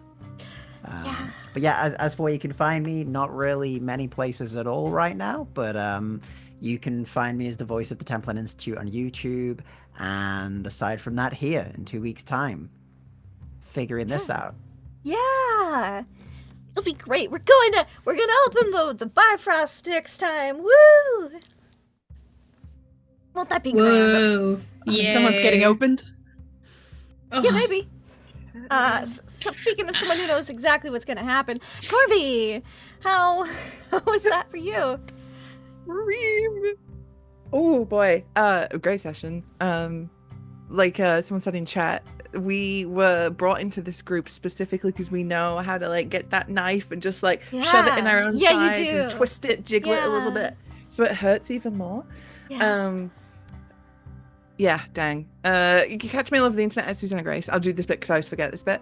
Except for Twitch, where I'm Hello, It's Me, Bobby, where on Fridays I play Resident Evil Requiem and get very scared and have to be brave because that game has really been shitting me up. And so I've been like... so you come and join me for that 2 p.m. Eastern on Fridays. But favorite bits of this session, flying with Pictionary. Of course, it's everyone's favorite bit. Forever just the beautiful little moments of conversation between everybody where we're all just like touching base with each other's feelings, very nice and just very communal and very community and very family, which is gonna make next week so much worse. But I did in particular love 2 moments in particular. Umik and Torvi having a sibling moment where, like, for a minute, Torvi forgot she was so stressed out about this whole wedding thing and you know, saving the realm. And she could just be an annoying little sister, which was beautiful. So thank you, Pope, for that. And Hollow, just Torvi and Otto after the wedding being like, so what do we do now? This is, yeah, cool. Husband, wife. Yeah. And then, like, afterwards when Lil Bjorn showed up and told Torvi to kill Otto, like, they had a moment where they were just, like, laughing and having fun, and it was kind of like, this might work out. Do you also want to give another shout out to the runes that were drawn? Freaking Algi's being, like, the rune, being, like, the spirituality rune, and then for Torvi's rune being Turisas, which is, like, giants and stuff, which is very funny considering that Otto got a Njord pendant earlier, and Torvi is very much a Skadi who was a Jotun, so it's like they're doing the thing. The fates are doing the thing.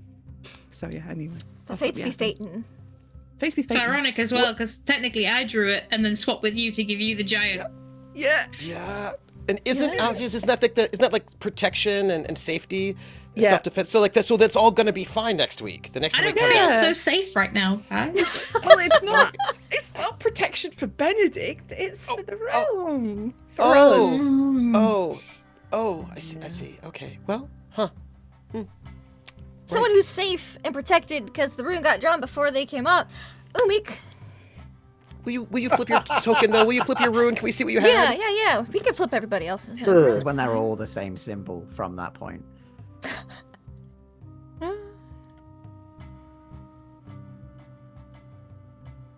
Yeah. Oh. I am practically nauseous, ladies and gents, over this. Can't we just do this instead? There we go. Oh no, it's him. It's this one. Nope. Dang No, it. they're different. They're different. Aw, Lindy, please. they're different. Hey, everybody! Pope here. Pope World Build on the internet over at Blue Sky and start playing games. If you want to see more of my silly face, you can find it over at Braxton North Thesmophoria on Sunday nights at 8 p.m. Eastern for something less horrific. It's The Witcher from Go Here With Love. We're dealing with an invasion of the undead into some noble's manse. How's that less It's horrific? less this is terrible. This is a lovely ritual to save the settlement. I think it's fine. Okay.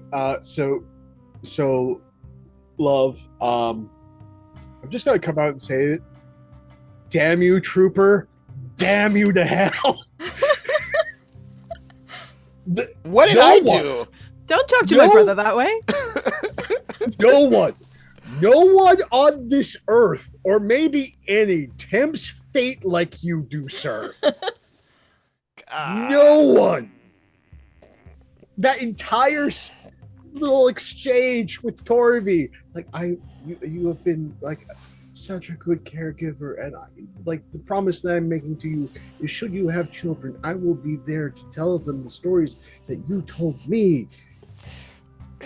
But that's because he loves stories. That was like the most like the thing that is like the most like care between Torvi and he was like stories, and he like that was like the best gift he could think of. Yes, it was. And look what's happening. And then I like again this I like I'm privileged to sit at this table and my heart is bleeding. Like this beautiful exchange, like after half this has been here so very long, to finally have that exchange with Tanya, and like we should have known this entire episode was a giant freaking spoiler. Like that beautiful touching moment, like again, finally there, and like if you need to go, if you have the choice, choose. Like what a parent would always want to say the right things to their child, regardless of the situation. It's just absolutely gorgeous. And then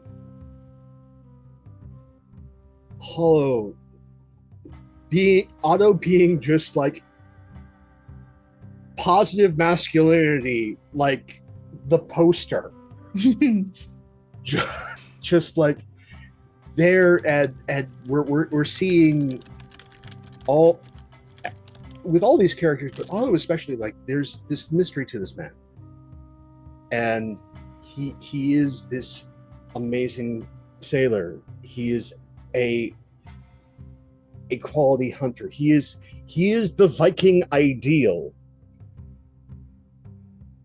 Why in 20,000 hells is he here? Who did he get the ring from? There are so many questions. And I am here to find out the mystery with all of you. Susie, I absolutely adore you. Torvi is a gift, and it is an absolute honor to be able to play your older brother, and to have those family moments. And I know there is so much more reactions both of us are going to have at all of the pain these people are putting us through. Hi, Lindy. Hi. Speaking of pain, there is no one. Did you like your gift? That was not the gift I was expecting, but it was definitely the gift I deserved. And thank you for it. But I have to say this. I have shared many a table. I don't think I have ever felt as much terror or anticipation at a table in my entire life. It's a very long life. So, congratulations. You also have earned this. I love you and I hate you. And thank all of you for being here. We're a live VOD YouTube stories, nothing without its audience. You're much part of this as we are. Please look out for yourselves and one another. And be back here Wednesday. I will be here in chat seeing the less tortured group as they take their slow boat to Greenland. And there is nothing that we will mourn of them. Nothing. Yeah, fair, valid. Hi. Are they going to show up right now? The other boat? No, they're. But last we checked in, they were on like July 21st. So this is June 22nd. So no. No. Neat. Okay. Nice. Okay. Nice. They're a ways away. I wouldn't worry about it. They're ahead of the timeline right now, so. Yeah, right. don't worry. They'll catch up Cool. to you guys. If they want to interrupt, they could. They're welcome. You know, it's a party, right? We just delay by like a month. Yeah, you just delay by like a month. And then they have to like travel from Iceland to Greenland, and then from the Eastern Settlement to the Western Settlement. It'll be like a month or two. What, month and a half, 2 months difference. I wouldn't worry about it. So, my love for today, oh gosh, there were so many good bits. I really loved Tanya seeking out Torvi to be like, all right, we're gonna make this medical, so it's less awkward, but like, what do you know? Let's just making sure her neighbor, her basically sister, is taken care of. Gosh, there's so many good moments. Ooh, Pope being so nervous about his special gift that I gave to him. It was a surprise. It was a Skraeling. You got a surprise Skraeling gift, and then just that little encounter. Just curious to see how Umik would react. I was like, oh, let's see how he handles this. What's going on? And then she had something for him. She was told to give him something. But I'm sure it's fine. So I liked you getting a nice gift. Wasn't that such a nice gift? Not all my gifts are terrible. I don't want people to think that. Some of my gifts are really, really nice and lovely. And make sure you don't die in combat to a musk. Well, increase your chances of not dying in combat to a muskox. But isn't this gift actually the gift of pressure to get married from your parents? Yeah, because I feel like that's, yeah. More That importantly, is, gift of wife, which well- Umik needs. To be fair, Umi and Torvi's parents don't know about this Skraeling woman. Only Torvi found out today. And then I loved the find her and marry her. You will find this woman. It's like the I will find you and I will kill you. But it was like you will find her and you will marry her. Don't even know. Weren't even there. But you're like, track her down. You just get married. Have grandbabies before so I'd like less pressure. I just loved that. That was such a sibling thing. And, maybe we'll see her again. Maybe we won't. You don't know. I loved the Haftis and Tanya conversation. It was so cute and sweet. And then the flickering in and out to check on your brother while he was on the boat. I loved Benedict being on the boat with Otto. He did some bad sailing skills and then had a touching moment with like, thanks for not being awful, Otto. And then Otto was just a freaking badass on the boat with like getting that. This is why he's a whaler. He's like he gets whaling and sealing because he gets the job done. is what he do, and I just love that for him. And I love that the wedding was so lovely and nice, and next week we'll complete the ritual to save, well, not next week, next session with this group, we'll complete the ritual to save the settlement. Yay! Next week, Almost everyone lived happily ever after. And almost everyone lived happily ever after. Well, and almost everyone lived. So, next week you can find us. Oh, damn. Wait, Lindy, hold on.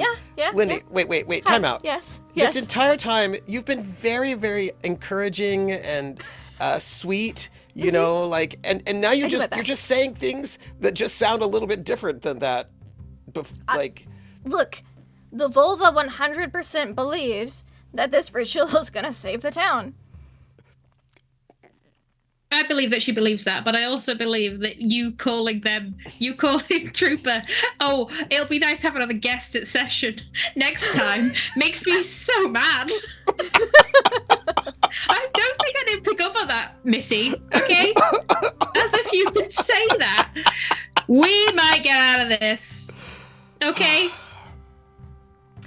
The fates have spoken. Don't be like this. The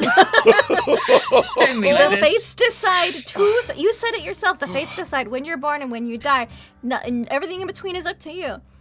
It's past 11 o'clock here. The fates can eat my dick. I don't care. We can eat and eat it. We'll just have to see. But next week, with Nightmare at Vestribyggd, we will be following the tax collector group as they have left Iceland. They're almost to Greenland, and they just have a little bit more sailing to do before they get to the Eastern Settlement. Then they'll be at the Eastern Settlement, which means these two groups will probably merge together soon. Yay! But we've got a ritual before then, so.